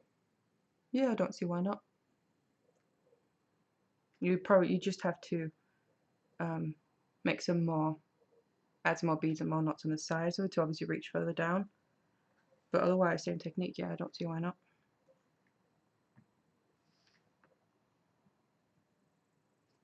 Pronounced it correct, yep, because I heard it. I follow Bailey J on YouTube if you're familiar with her, and watch her live streams and that, and it comes up in there every now and then, so that's the only reason why I know about it.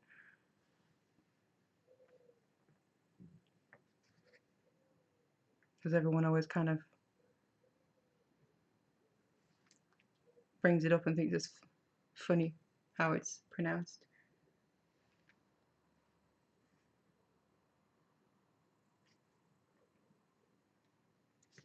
Otherwise, I wouldn't have known, I'll be honest. I think it's more funny when you hear it, isn't it, rather than being spelt, but I showed my family and told them to pick whatever they wanted. My mum didn't pick anything. Awkward. Sister, daughter, and niece all chose a lot. So how are you supposed to take that?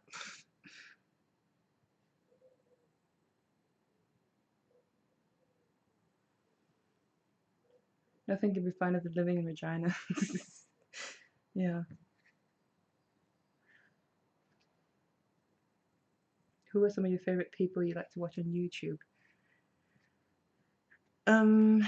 Well, Bailey J is one of them. I do enjoy watching her. I follow her when she does her streams as well. 1, 2, 3, 4, 5. 1, 2, 3, 4, 5, 6. What else? I do watch a lot of YouTube, I'll be honest, but quite often, quite a lot of what I follow is also more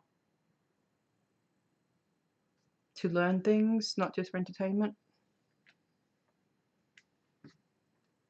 Just stuff about health and different things like that. I also watch a lot of random things like crime documentaries, which is I have my own playlist. I've made my own playlist of ones that I've yet to watch because it's one of my favorite things to watch. And there's loads of them on YouTube, so I kind of just find random ones that I watch that I haven't seen already, which is getting harder because I've seen a lot. Bailey who? Bailey J. Yeah, Bailey J, the artist.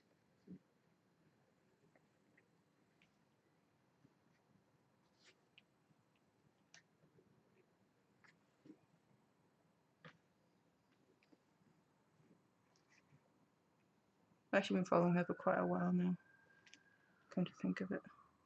There's also others that I follow, but it's not that many that I watch religiously every video or anything.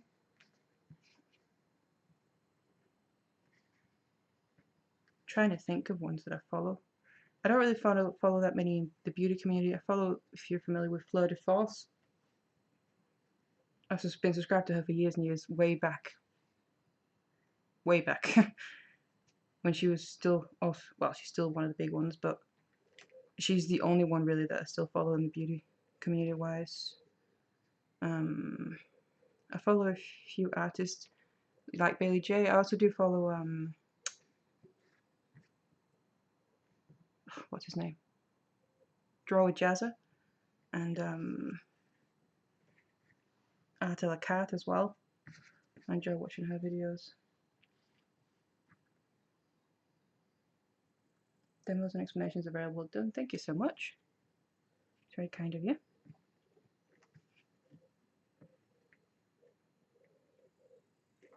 I'm sure there's quite a few I'm forgetting about that I follow, but oh well. 1, 2, 3, 4, 5, 6. I've done 6 so far. I can't remember how many I did on the previous ones. Like I said, I sold them, but I'm probably just going to measure it anyway to get it to more or less fit me. See actually how long this is now. The weird thing is, obviously I'm from Denmark and live in UK, which I'm from Denmark, so I use centimeters and meters and all that. But when I measure bracelets, for some reason, I measure in inches and I'm more comfortable with that. I always go for around the 7 inches, about an average size. And I don't know why, it's the only thing I do it with. But yeah, a little over halfway.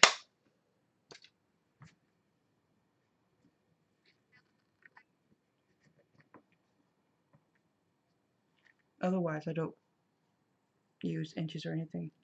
It's literally only centimeters and meters.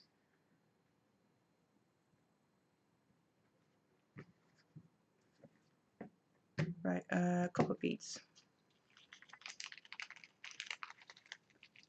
Shaping up nicely. I couldn't keep up, but I'll finish mine. The rerun. Did you make the ring you're wearing? Yeah, well, I'm not really near done yet either, so it's not. I probably won't finish it in the stream anyway. But the ring, yes, that's Celtic Wirework ring from, I want to say about 3 years ago now. 2 to 3, probably 3.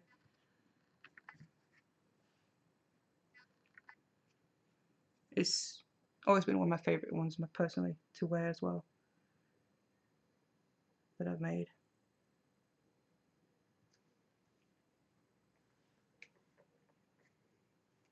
In general, I do tend to like Celtic inspired jewellery. Is definitely a favourite.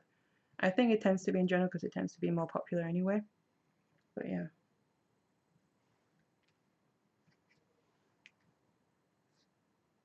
I can't say my own name, it's so weird. Älskar dina smycken, big love from Sweden. That was a poor attempt. Yes, I do understand some Swedish, but only because I'm Danish.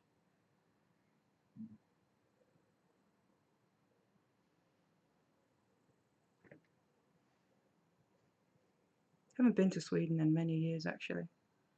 Wouldn't mind going for a little quick trip one day when we're back home.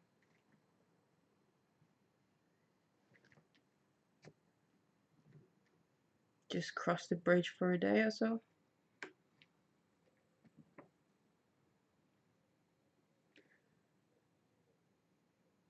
You're going slow for us right now, just wondering how fast you'd be without people watching. That's a good question. Really haven't thought about it. I'm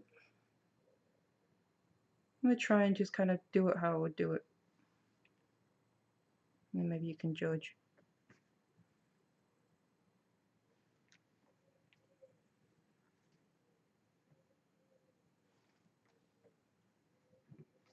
I'm not going particularly extra slow, but obviously I'm kind of stopping all the time. So it does slow you down a bit. Adding the beads definitely slow down as well. But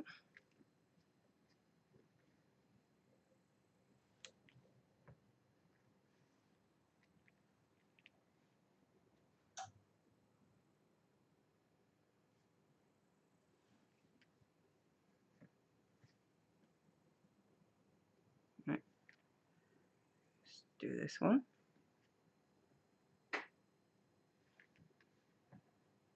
So that's probably about the speed I would normally be going. What brought you to the UK? University? Well, myself, but well, technically a plane. 1, 2, 3, 4, 5. I went to school back home, obviously, which stuff like that equivalent to high school UK. I don't really know what that would be equivalent to elsewhere, but and late teens, mid-late teens, I kind of started getting a desire for wanting to go abroad to study, specifically England, specifically London. That didn't happen, but so I kind of, after gymnasium, which is Danish, kind of like high school, UK high school, I think, anyway. Or is it college? No, UK college, I think. Oh, I'm confused now. But not quite school, but before university. I decided that that's what I wanted to do, so I started working towards it. So obviously saving up, preparing all the stuff you gotta do. There's a lot of stuff you gotta do. I applied to 3 universities in the UK. Obviously, you do like the top 3, and then in case you don't get accepted to one, then you might get accepted to your second or third choice. And I got accepted in Huddersfield, of all places, where I did apply there for international politics, because I had some great idea that I wanted to do politics for a living, which was genius. And yes, I'm being sarcastic.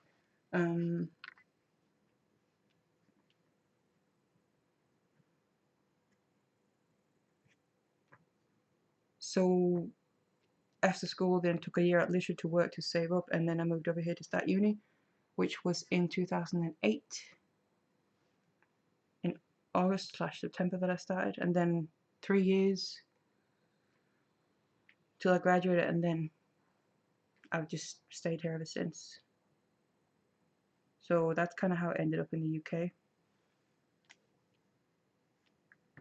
So obviously not quite London, but it's England.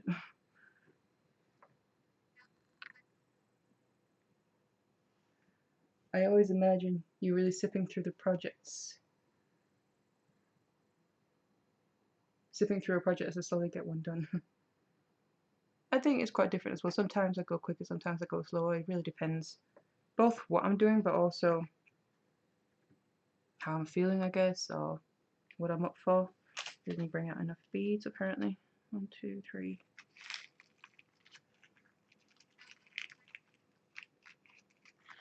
There we go. That should be enough. High school. You did good when you were frozen. Thank you. It was a little awkward, I'll be honest.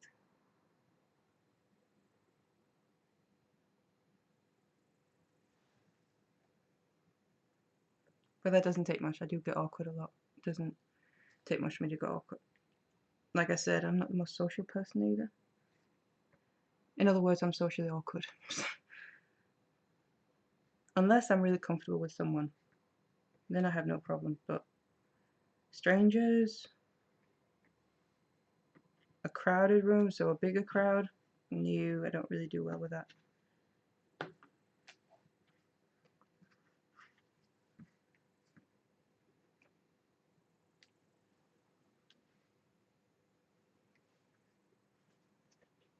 But I'm enjoying this. Last time and this time it's definitely nice. I think it helps. Obviously, it's kind of like-minded people that you're communicating with. Because I don't really. That's another reason why I kind of wanted to start live streaming as well, was to first of all kind of communicate a little bit more with, you know, my subscribers and people that watch my videos and that. But live is quite different than just doing it on comments and that, but also get a little bit more of a community going, because I don't make jewelry with anyone else. I do everything by myself. I don't have any friends that we sit and do jewelry together or anything common interest. So in a way, that's kind of what I thought was kind of nice with this kind of like-minded people. Similar interests, which is obviously naturally you already have something in common. I've definitely enjoyed it so far. I've been binge watching old crime whodunit shows by Father Brown and Grantchester. I love them. I'm not really familiar with that, I think, or with those. Now, if it's crime documentaries, that I really enjoy. Not all, but a lot. But also actual crime shows. Obviously, like fictional ones. There's certain ones I really like. I had some favorites, and there'll probably be ones you kind of maybe wouldn't expect, but it's basically Columbo, Murder She Wrote. I'd like Midsummer Murders as well. I can watch them all the time. I've watched them all several times through all the episodes, but I can always watch them.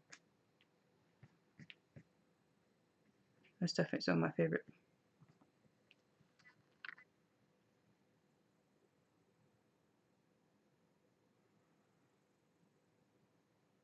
You can handle it really well.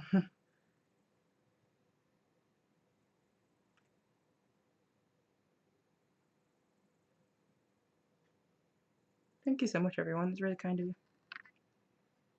Definitely helps. I'm not awkward. Just shy, yeah, well, that is true. I am shy.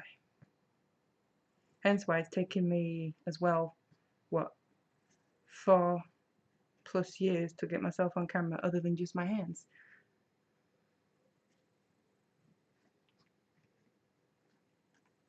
So yeah, still working on that.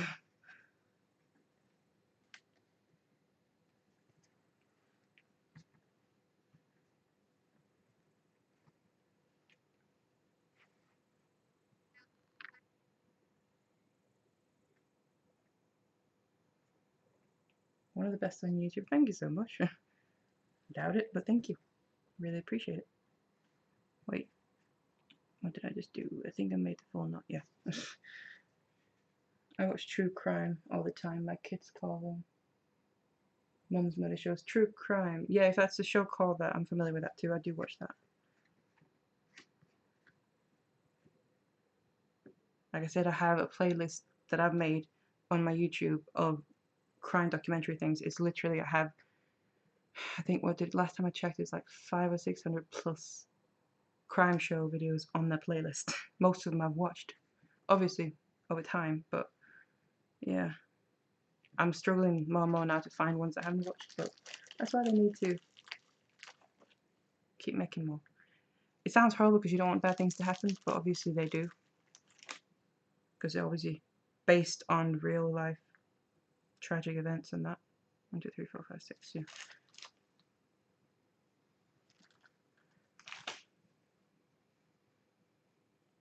From Mexico. It's far away. The quality of the tutorials is outstanding. Thank you so much. Yeah, so definitely, last year I got the camera that I'm using now. I upgraded to that camera previously. It still wasn't bad, but I wanted it to be better, so, and I've got a mic now as well that I'm using compared to before. I definitely am more happy with it now. Love Graham Norton. Yeah, I enjoy that too. Actually, I think there's a couple of the recent ones that we haven't watched yet. Might need to catch up on that. We tend to record them.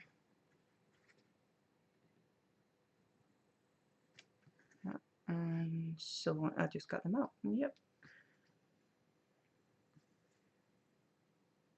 Great teacher. Take your time, and that helps me so much. Thank you. That really means a lot. I'm really glad. It's nice to hear when people actually do get something out of it. It really helps some people. It's kind of the reason for doing it, so I really appreciate that. Really excited when you saw I had a live stream. Well, hopefully it's not too boring then. Just any crime documentaries. Married with Secrets, Snapped. Yeah, I know Snapped as well. Can't remember right now what the ones that I've been watching the most recently. What are they called?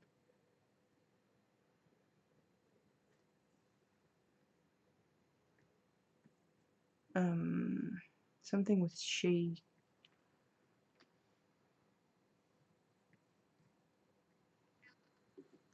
Now that's bugging me. I have to look it up. Just a sec. Go to my playlist. Documentaries. I do really enjoy ones where, well, first of all, crimes that shook Britain or Australia, and that I enjoyed them. Or A Town and Country Murder I've been watching recently as well.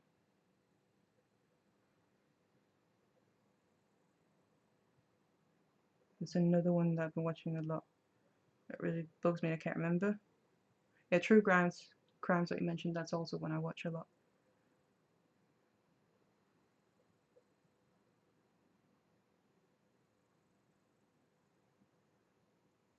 Anyway,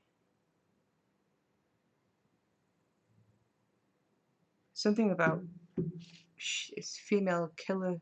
I don't remember right now, but I think it's in that same family.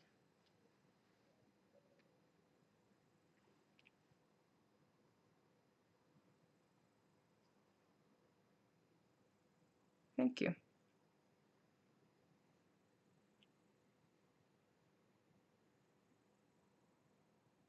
Yeah, sometimes some of the presenters on them are quite weirdly funny or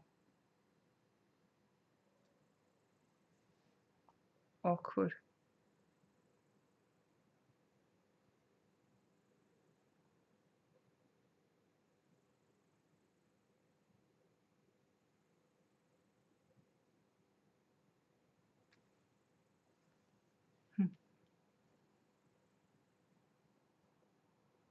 Joe Kenda.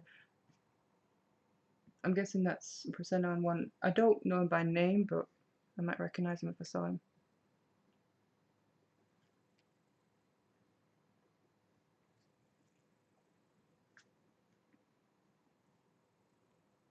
If you're talking fictional crime, though, my all-time favorite TV show is Law and Order SVU.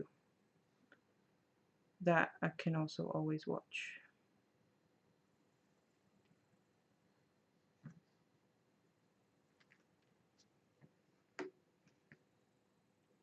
Three.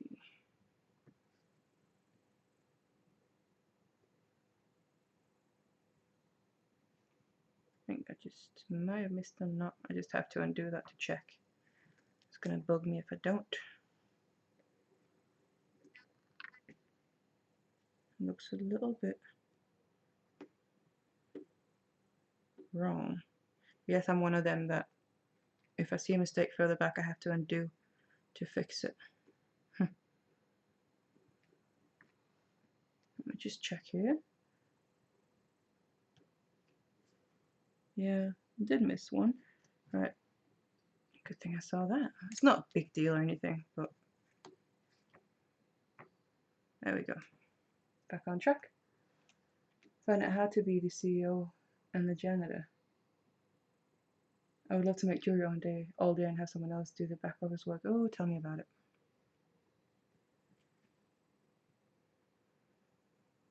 So I enjoy most parts of what I do, but there are some things that'd be nice if you could pay someone else to do it, basically. But I'm sure the time will come, hopefully.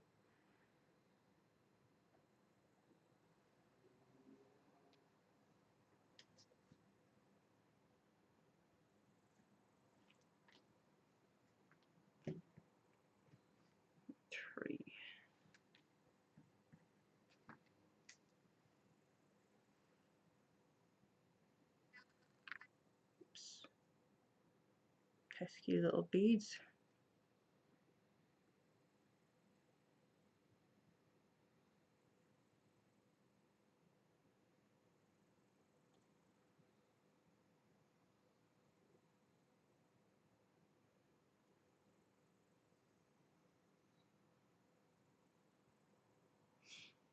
Sometimes your housework suffers because you're watching, like now, or making a craft. Yeah.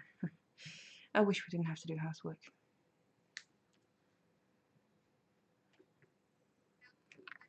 There's a lot of things I wish we didn't have to do. I also wish we didn't have to sleep. But oh well, what can you do?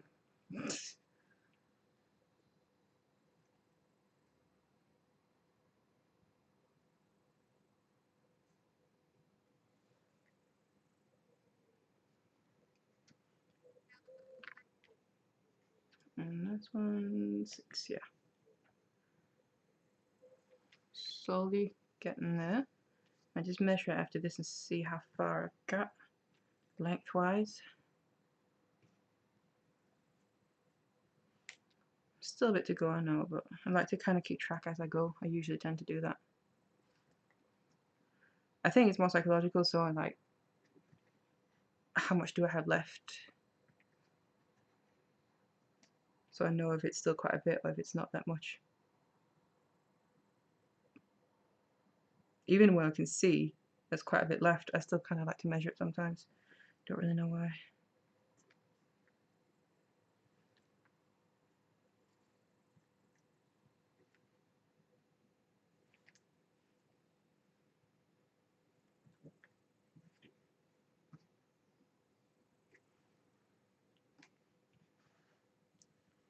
One, two, three, four, five, six, 7 beads of large ones.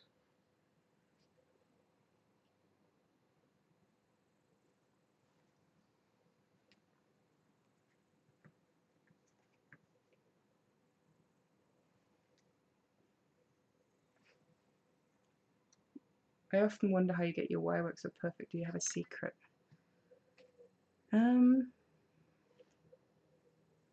Well, no, not a secret. I wish, because I would share it.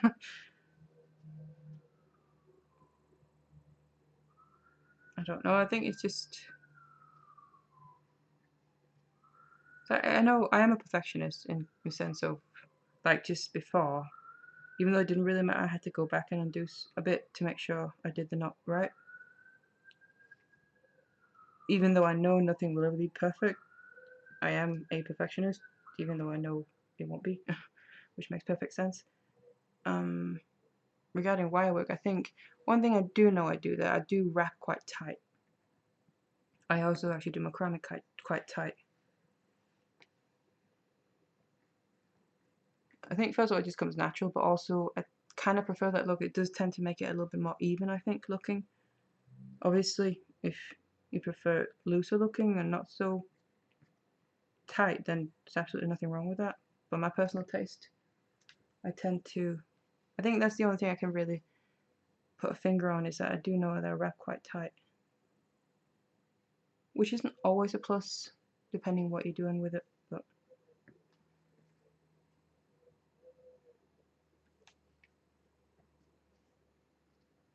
and with wire wrapping as well, I think I'm not necessarily the fastest wire wrapper, purely because I prefer to kind of be a bit more meticulous with that specific wrap before moving on to the next one to make sure it's in place.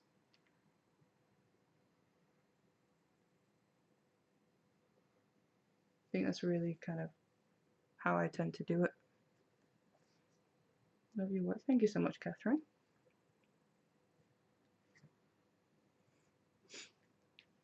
Oh, my nose is starting to run. 1, 2, 3, 4, 5, 6. Yep. Tighten that.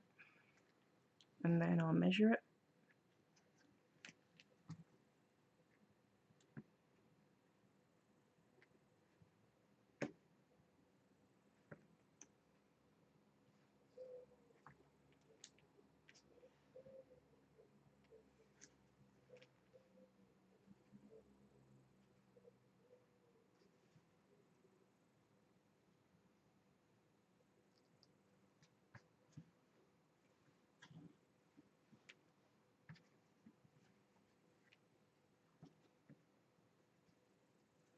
I'll probably guess about 2/3 or something done, maybe.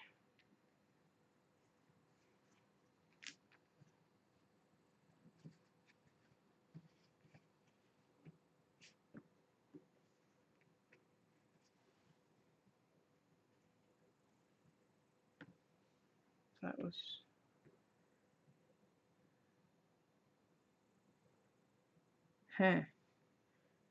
You see, I made a mistake. I thought it was a bit crooked. I thought it was weird that I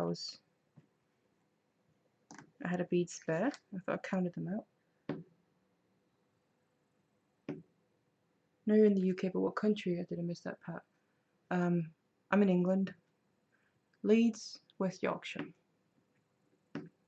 Is where I live. So yeah, just have to undo that. Clearly not paying attention.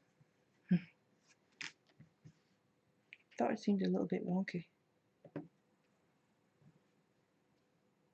Usually I have my T-pins handy. It really helps using them to undo knots, but they're a little bit out of the way right now.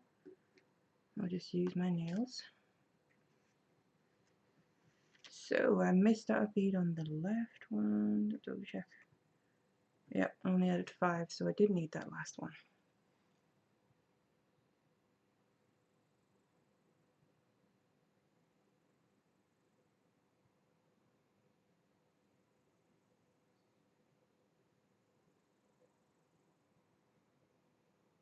Thank you so much.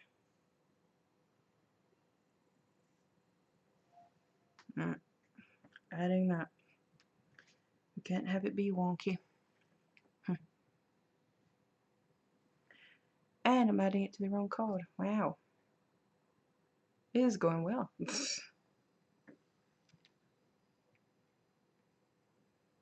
Try again.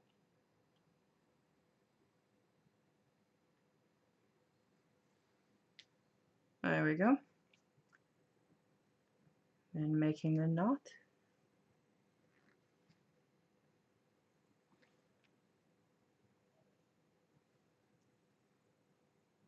Did a survey on Denmark is the happiest country in the world. Seen it on a show. Yeah. It's quite well known for that. Apparently, I'm not sure the most recent one, but it's been the happiest country in the world for several years running. So I don't know what that means in a sense of, yes, I'm Danish, but I moved out of Denmark. But fun fact, if you didn't know,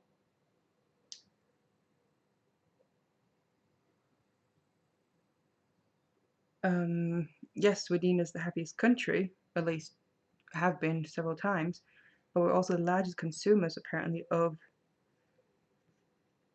I want to call it happy pills, like that kind of thing as well. So the question is that connected? Because that is a bit of a statistic.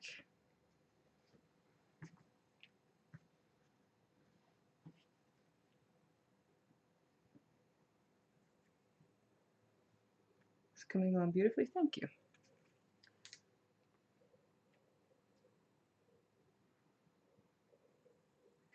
I was looking at it and wondering if I was seeing it wrong here. Nope, I was doing it wrong. Which isn't unusual. Thought you were putting it on the wrong card. You caught that well. And yeah, push it up. That looks a little bit less wonky now. Well, it should be. Let me just double check. 6, 6. Yep, good. Back on track.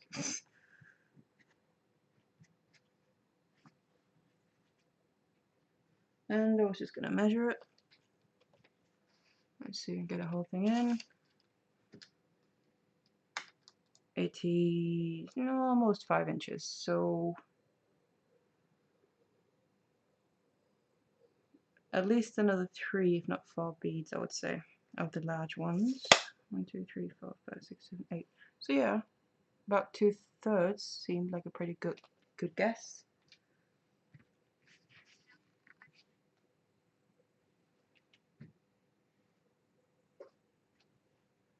think you're amazing. Thank you so much. A huge fan that as of yesterday and now in New Hampshire from Long Island. Do you mostly use wax cord? Do you ever use yarn? I actually hardly ever use wax cord. I did a little bit in the beginning, wax cotton cord, but this is satin cord, which is actually one of the things I use the most. I really like the finish of it. Yarn, no, again I used a little bit in the beginning, but actually I don't really use that anymore. I think I would be a little bit worried. Yarn seems a little bit more fragile, wearing wise. Thank you so much. Yeah, satin cord is one of my favourites. I also like to use Chinese knotting cord. It's a bit more rough in the texture, where satin cord is nice and smooth. Obviously also satiny finish, hence the name. But and then obviously there's Eslon as well. I really enjoy using them too. Right. So if we say 1, 2, and the copper, add 2 of them as well. In fact, I think I'll just pull it up a little bit. So I have a bit more space on the bottom of the board. There we go.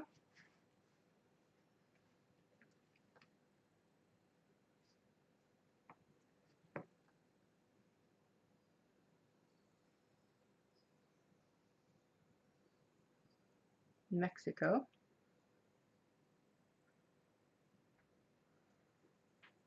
Coram. Rolling. Coram, I have no idea what that is. California.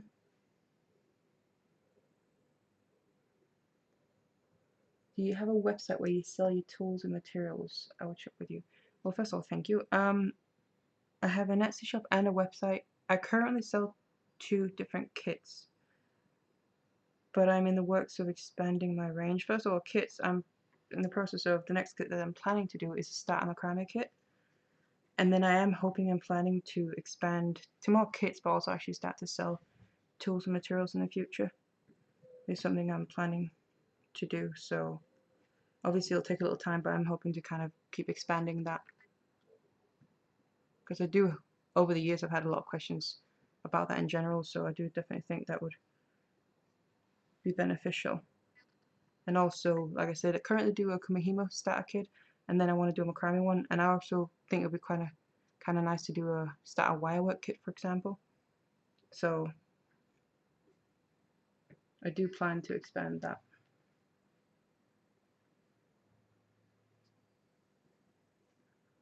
Like I said, it's just going to take a little bit of time because it's just me doing it, so unfortunately I don't have employees or anything yet.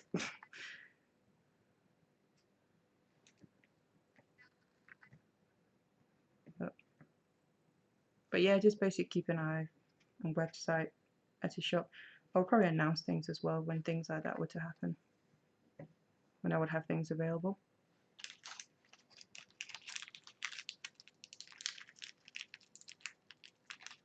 One, 2, 3, 4, 5, 6, 7, 8. Let's get out. 9, 10, 11, and ooh, stop rolling.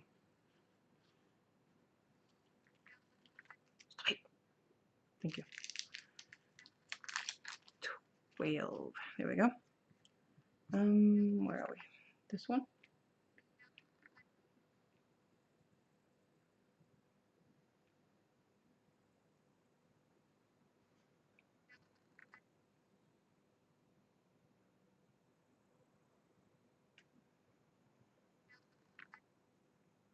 For some reason I find it easier putting the cord through the bead using my right hand.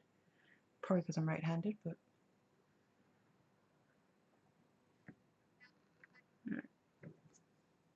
First one.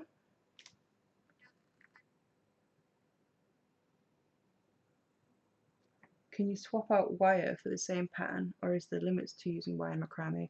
I don't want to say there's limits because I don't really like thinking that way, period, because I think maybe that's a bit limiting. But at the same time, I do think there are some things that I've found, I've tried a couple of times that didn't really work that well in macrame using wire. At least not so far that I've quite figured out. So far, square knot works the best I find in wire macrame, and there's not really loads else that I've. A hair hitch is kind of a bit hard to do. It has to be finer wire to do a hair hitch, I find, with macrame to get it to look somewhat nice. So in a way, I guess you could say there are limits, but not in the sense that it's not worth experimenting with. I definitely would like to try a bit more myself. So it's not just always kind of square knots in wire macrame.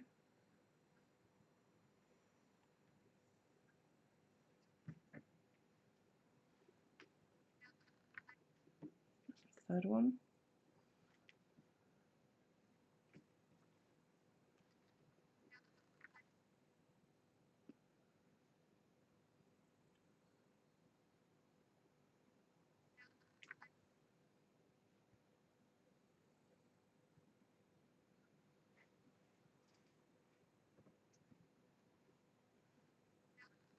So just, well, I've got you here as well, I'm just curious what people thought of when streams and that suits best, in a sense of does Sunday seem to be a good day? I'm kind of guessing so because obviously it's Sunday, maybe more people will be able to tune in that want to.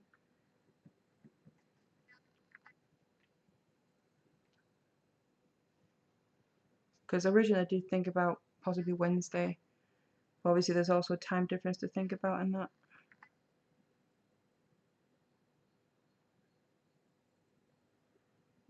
Again.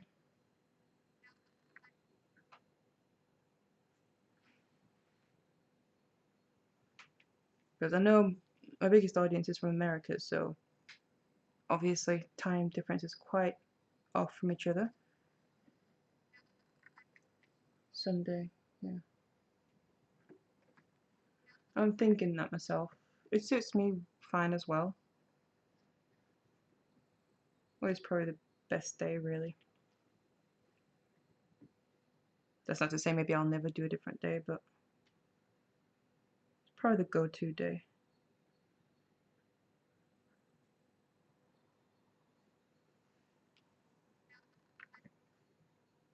3, I'm double checking them. 6.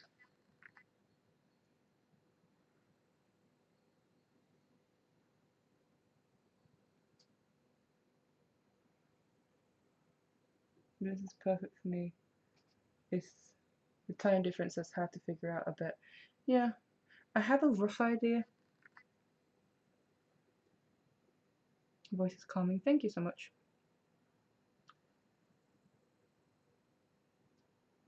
Have a great day to you too. I have a rough idea of time difference, a bit better. Obviously, it's not precise because America's so big. But usually when it's mid-late afternoon for us, because I've been talking to someone a bit regular over the past few months or year or so, in America, when we kind of set up a time, it's morning time for her, and then it's more like mid-late afternoon for me. But obviously, that's just that part of America, so I do have a rough idea of that, at least in parts, but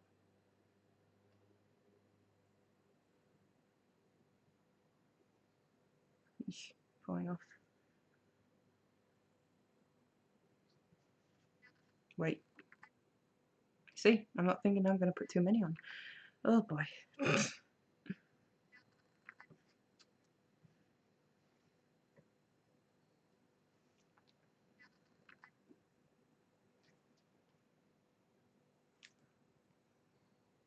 did actually bring one too many out, didn't I? 1, 2, 3, 4, 5. I have added 6. Right, okay. Can't count either now.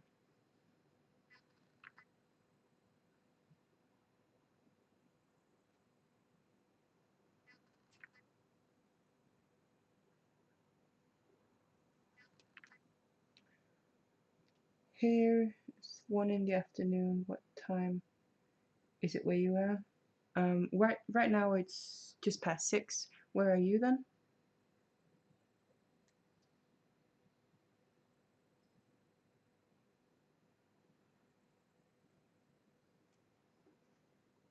Because obviously if it's in America, then it's a question of what part, because that would be what did you say? 1 in the afternoon, that's 5 hours.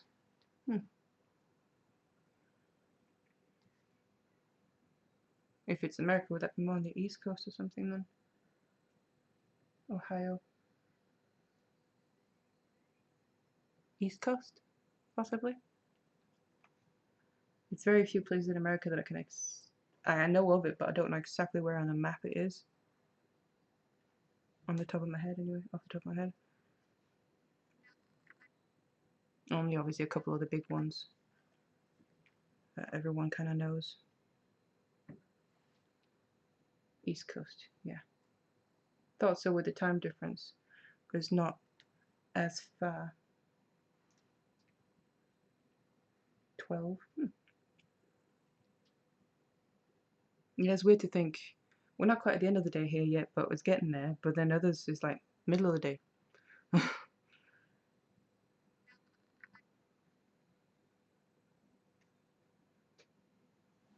We talked about this in last stream as well that I did. It's like I get confused easily with time differences, time zones, and that.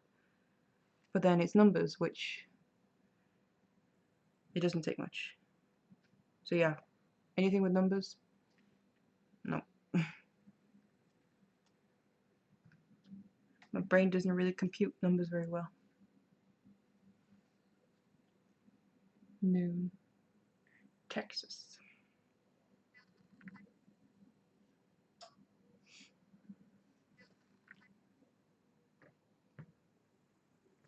It's 4, 5. No, wait, what? Yeah, 4 now.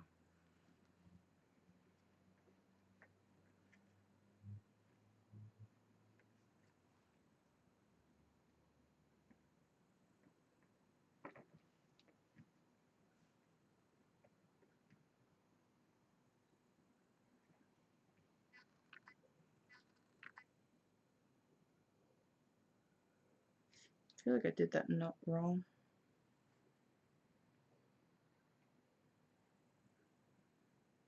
I don't math. No. Basically, I'm more or less what you could call numbers is dyslexic. Just numbers just don't really function well in my head.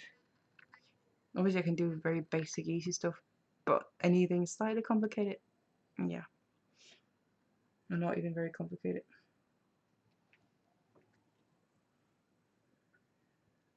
Is this your full-time job? Yes, you could say that.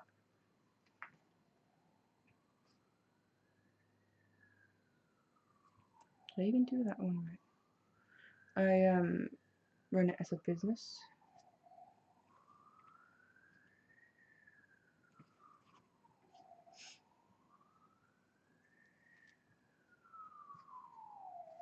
So like I mentioned, I'm planning on adding a lot more as well in the future. Just everything takes time. I want to sell more things, like more kits and tools and materials on that, so hopefully that I can get that to grow as well.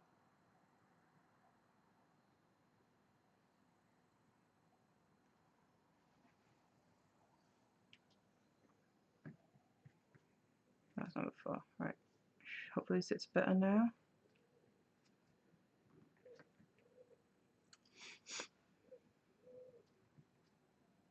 Yeah, I think that looks a bit better. It was twisting before. I must have done a knot wrong.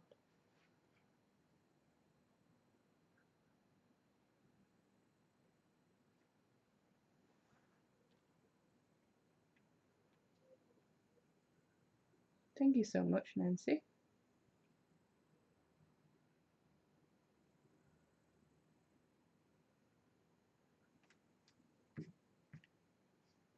One, 2, 3, 4, 5. Boston.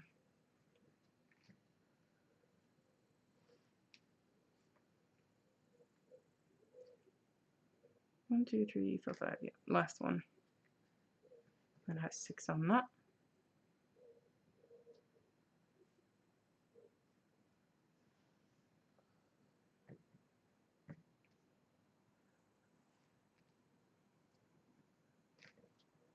And hopefully these are even now, unlike the last one.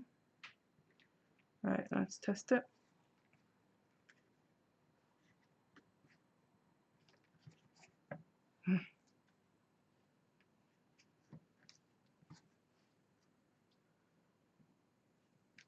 Nope. I've done it again, haven't I? 1, 2, 3. No, I haven't. 1, 2, 3. Oh, okay. You see, now I'm kind of paranoid.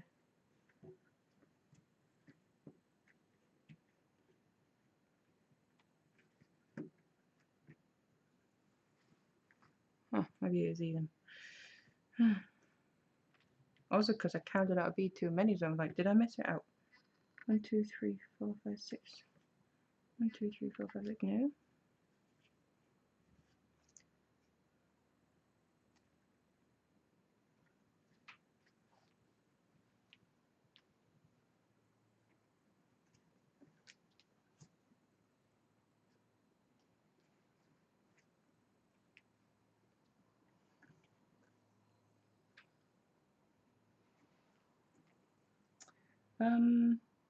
Catch up here. Are you on Etsy? That's me, then yes. I do have an Etsy shop. And a website as well. Push that up. No, it actually looks more even. It was just in my head, I think. In my circle of streamers, it is known to type questions in uppercase. Much easier for us to see.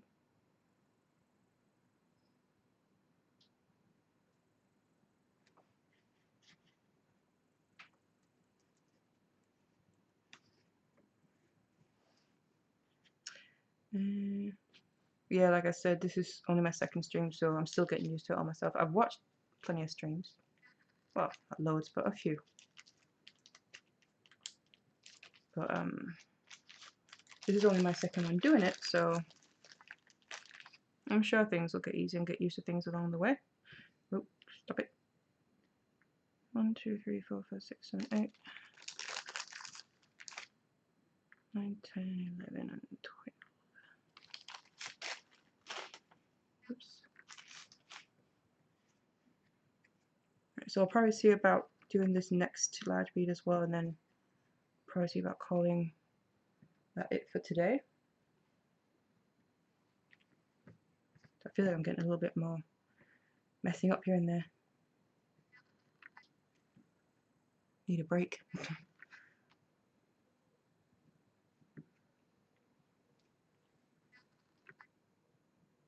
We have been going for what now? Wow, over 2.5 hours.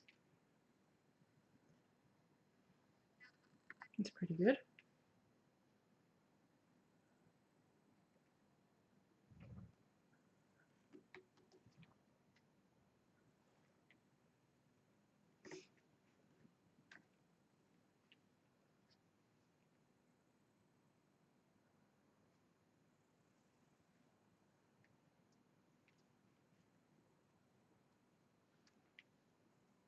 So yeah, if you ever wonder about someone asked if I'm on Etsy and that,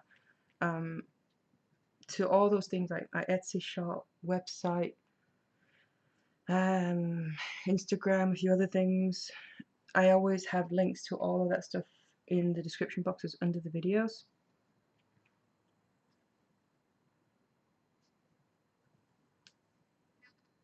So you can always check it on there, plus it's more direct obviously if you want to try and find it somewhere. So speaking of that as well, if anyone's on Instagram and you don't already follow me, I would love for you to do that because I'd love to kind of communicate more on there as well. I do use Instagram a lot. It's kind of the main thing I use outside of YouTube, I would say. Well, it's the only other thing really aside from stuff like Etsy shop and website. So I would love for you to join me there if you're on Instagram yourself. I do try and be quite regular now, more than what I used to. Again, I feel like it's the same principle I think with the live streams that I wanted to do. Kind of just nice way to communicate a bit more with people and again like-minded people. 1, 2, 3, 4, 5. Live stream, love your tutorial videos. Thank you so much. Got myself wire wrapping from your awesome videos. Thank you. I'm really glad they're helpful.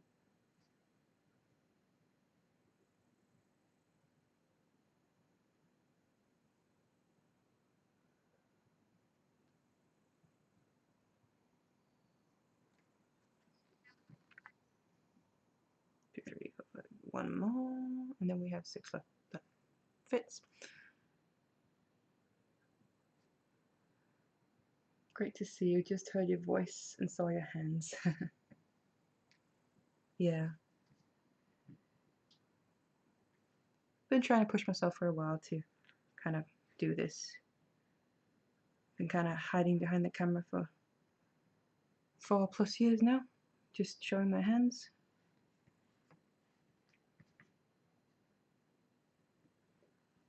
Not on Instagram or Facebook. There's not. I'm not on Facebook either. I used to be, but I've never liked Facebook. I kind of more or less hate it, so I quit it again years ago.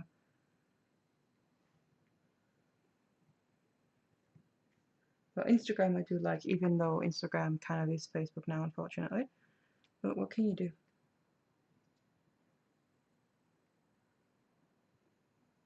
Ooh, are you streaming on 3 social medias? No, not streaming. I'm just kind of streaming here right now. I'm nowhere near that advanced, so not yet anyway. I'm only just figuring this out still. Goodness me. I'll make it more complicated. I know you can do that. I know some people do. Which do you prefer, regular type or capitals? Of typing on the chat. Like I said, it's only just starting out, so I'm not really sure yet. Regular is fine. I kind of feel like I'm seeing more or less everything. I don't really feel like I'm noticing the capitals more anyway, to be honest.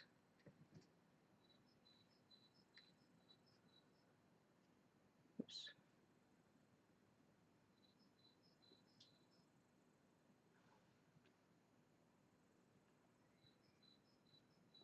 I know it is in general considered shouting, but like I said, I've only just started doing this. I haven't like set any rules or anything yet. Like I know some people do. Don't know if I will do. It depends if it's necessary, I guess. But I don't really see any as much of a problem. Not yet, anyway.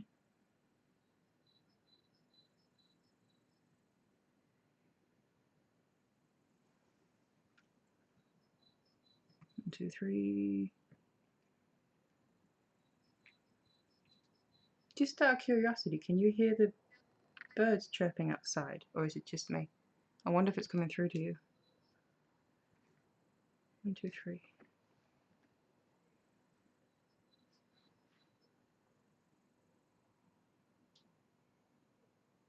Because I know sometimes you can't actually hear it in my videos, but I wonder, because it's a different mic now. This is just the webcam mic. I don't know if you can hear it.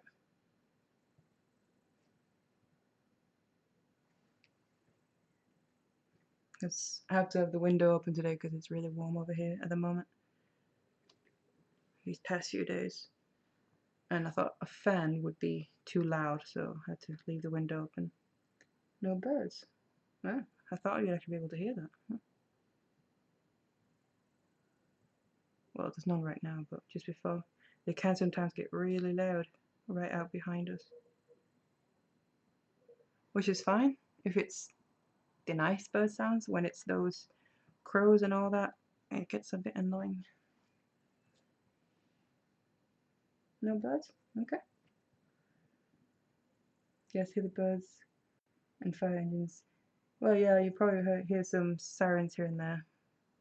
We live more or less right next to a hospital, which is also kind of annoying, especially when you try and do videos and you have to constantly stop and start when you hear a siren coming. But anyway, obviously they're good for something, so can't complain too much. 5.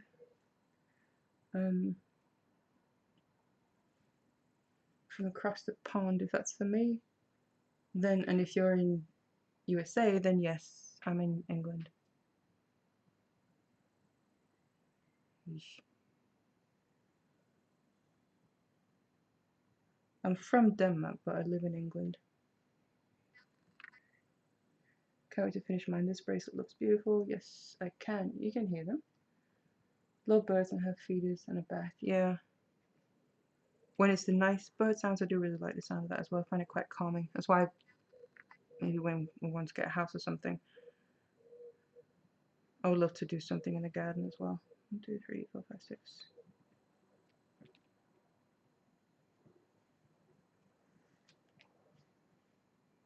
Oh, if I push up the blooming bead, it might help.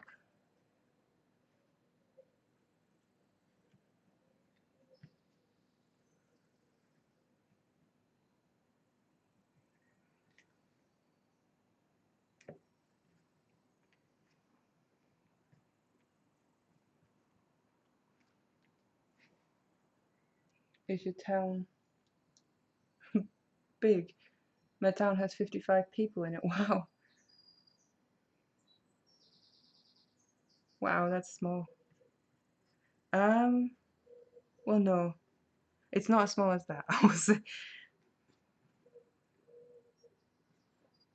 But it is considered a town here in the UK.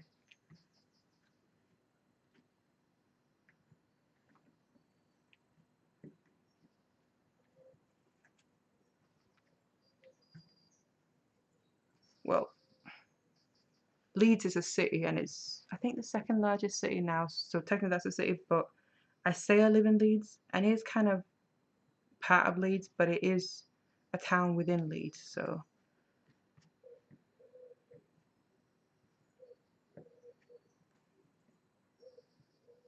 it's just usually easier to say Leeds. Nice to put a face to the voice. I hope to watch more of these live streams. A few wire wrapping ones, hopefully. Hope to do more. And yes, I want to do other than just macrame. The first one I did macrame as well. And doing that now, right now, because I wanted to kind of get these going. Because I need to remake a fair bit of my old jewellery. Because I sold it or something, but I want to retake pictures and that. So I have to make some new pieces to be able to do that. And I do want to do others than just macrame. The only reason as well why I kind of been sticking a bit to macrame is it's a little bit easier to figure out with the camera just yet.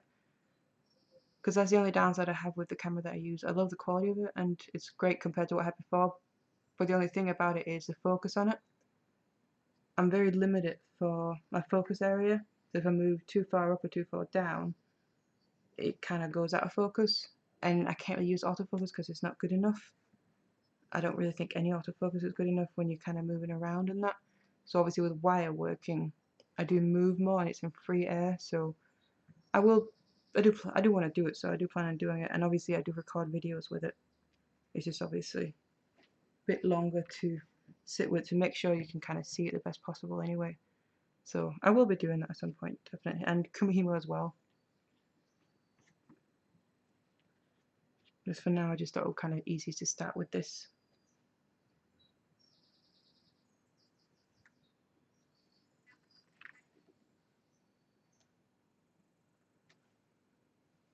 Are you signing a special item for the big wedding?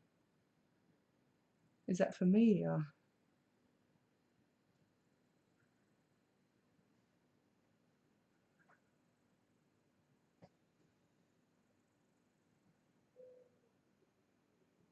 Non-stream doesn't exist. Call it a subdivision. Buffering a lot. It doesn't appear there's anything wrong, so it might be on your end for that one.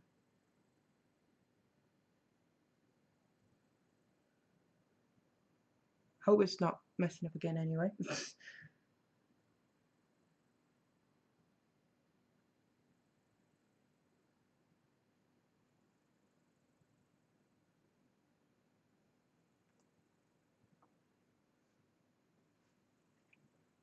Let me just measure this actually. I think we did 2 since the last one. Well, just below 6. So yeah, adding another 2 would bring it to just close to 7. And then obviously the same length at the beginning we'll do at the end, so it's going to add a bit as well. Maybe just do 1 or 2 more really. And that might be done because I'm going to be doing a adjustable macrame knot closure for this. That's what I did in the original ones as well, if I remember right. So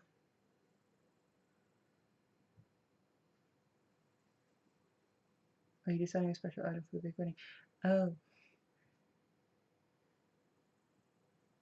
Harry's wedding.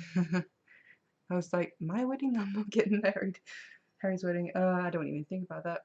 I kind of forgot, but no, I hadn't thought about that. Could be an idea, I guess, but I love Kumi. What thread is that? This is satin cord that I'm using, one of my favorites. I'll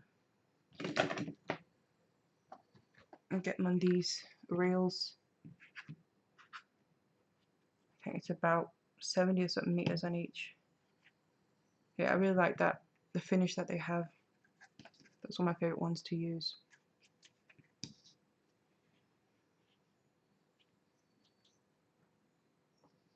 Your daughter does Kumihimo as well, and has done a couple of bracelets. Sounds great.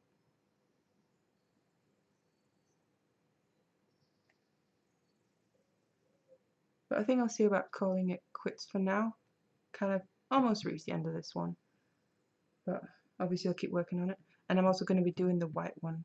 Whether I'm doing that myself or on stream, I don't know, but I have quite a few pieces of jewelry that I have to get through to remake before I can start taking the pictures, so there's plenty of stuff to do. Obviously that's on top of all the regular stuff and other stuff that I'm going to be doing as well, so yeah, I think we made pretty good progress, and I've almost been streaming for 3 hours actually, so is shipping to USA expensive? I think it really depends. Honestly, it's actually not as bad as I would have expected originally. It obviously depends. When I ship, say whether it's on a kit someone's bought or a piece of jewelry, don't get me wrong, it costs more, but I don't actually think it's that bad. Which I also think is why people are willing to pay it. If it's, I've sent, the past year I've sent, whether it's like some bigger boxes that weigh, what have they weighed? A couple of kilos? 2 to 3 plus a bit kilos, once or twice. Which, well, you gotta shop around because some of them can be quite expensive, but actually I managed to get them for not that bad prices, so even that I didn't actually think was as bad as I expected. So, which closure do you guys prefer? That's actually a good question.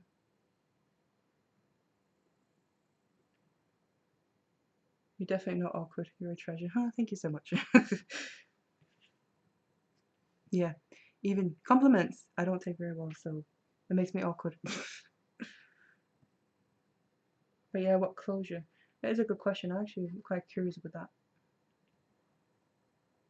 Because I'm a bit in two minds myself. I like the adjustable macrame knot closure, but I do also like using findings, so obviously using cordings or something to be able to use findings. I think it all depends on the piece for me, what I prefer.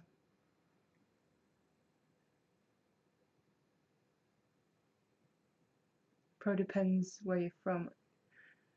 Pay a lot to get things from UK, but China seems to be free. Yeah, that is true.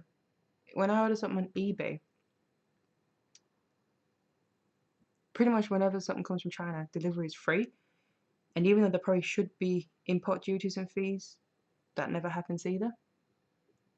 So I was like, I'm not complaining. It's just a bit odd. I think they have kind of their own rules for things and they get around things somehow. But toggles, hands down, or buttons. That's actually something I've never been. That's never been kind of a favorite. Those kinds. I don't mind them. I do them. I personally prefer. I think my absolute favorite is just a lot of claw clasp and extended chain. That's what I use by far the most. But then I probably do like macrame adjustable closure after that. Toggle and buttons are definitely probably the easiest to use though. But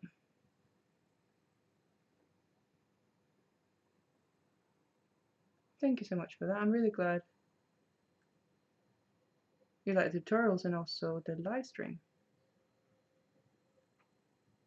I'm definitely enjoying it so far. Enjoyed the last one, I enjoyed this one, so definitely plan to continue. Toggles frustrate me. I've never actually used one properly personally. Obviously I've tried them, but I've never kind of worn one long term, so I don't really know how they would wear on me. I think it depends on the toggle whether it would be easy to fall off or not, but definitely easiest to put on and off though. But anyway, kind of going on now. Like I said, thank you so much for showing up. I'm gonna cut it here so we can all kind of move on and do other things. But I've definitely really enjoyed this. Thank you so much for everyone that showed up and all your comments and kind words as well, making me blush. I had red cheeks throughout the whole thing, but helps that it's quite warm here. But anyway, I don't know exactly when the next live stream is going to be, but I definitely do plan on doing one, probably a few weeks.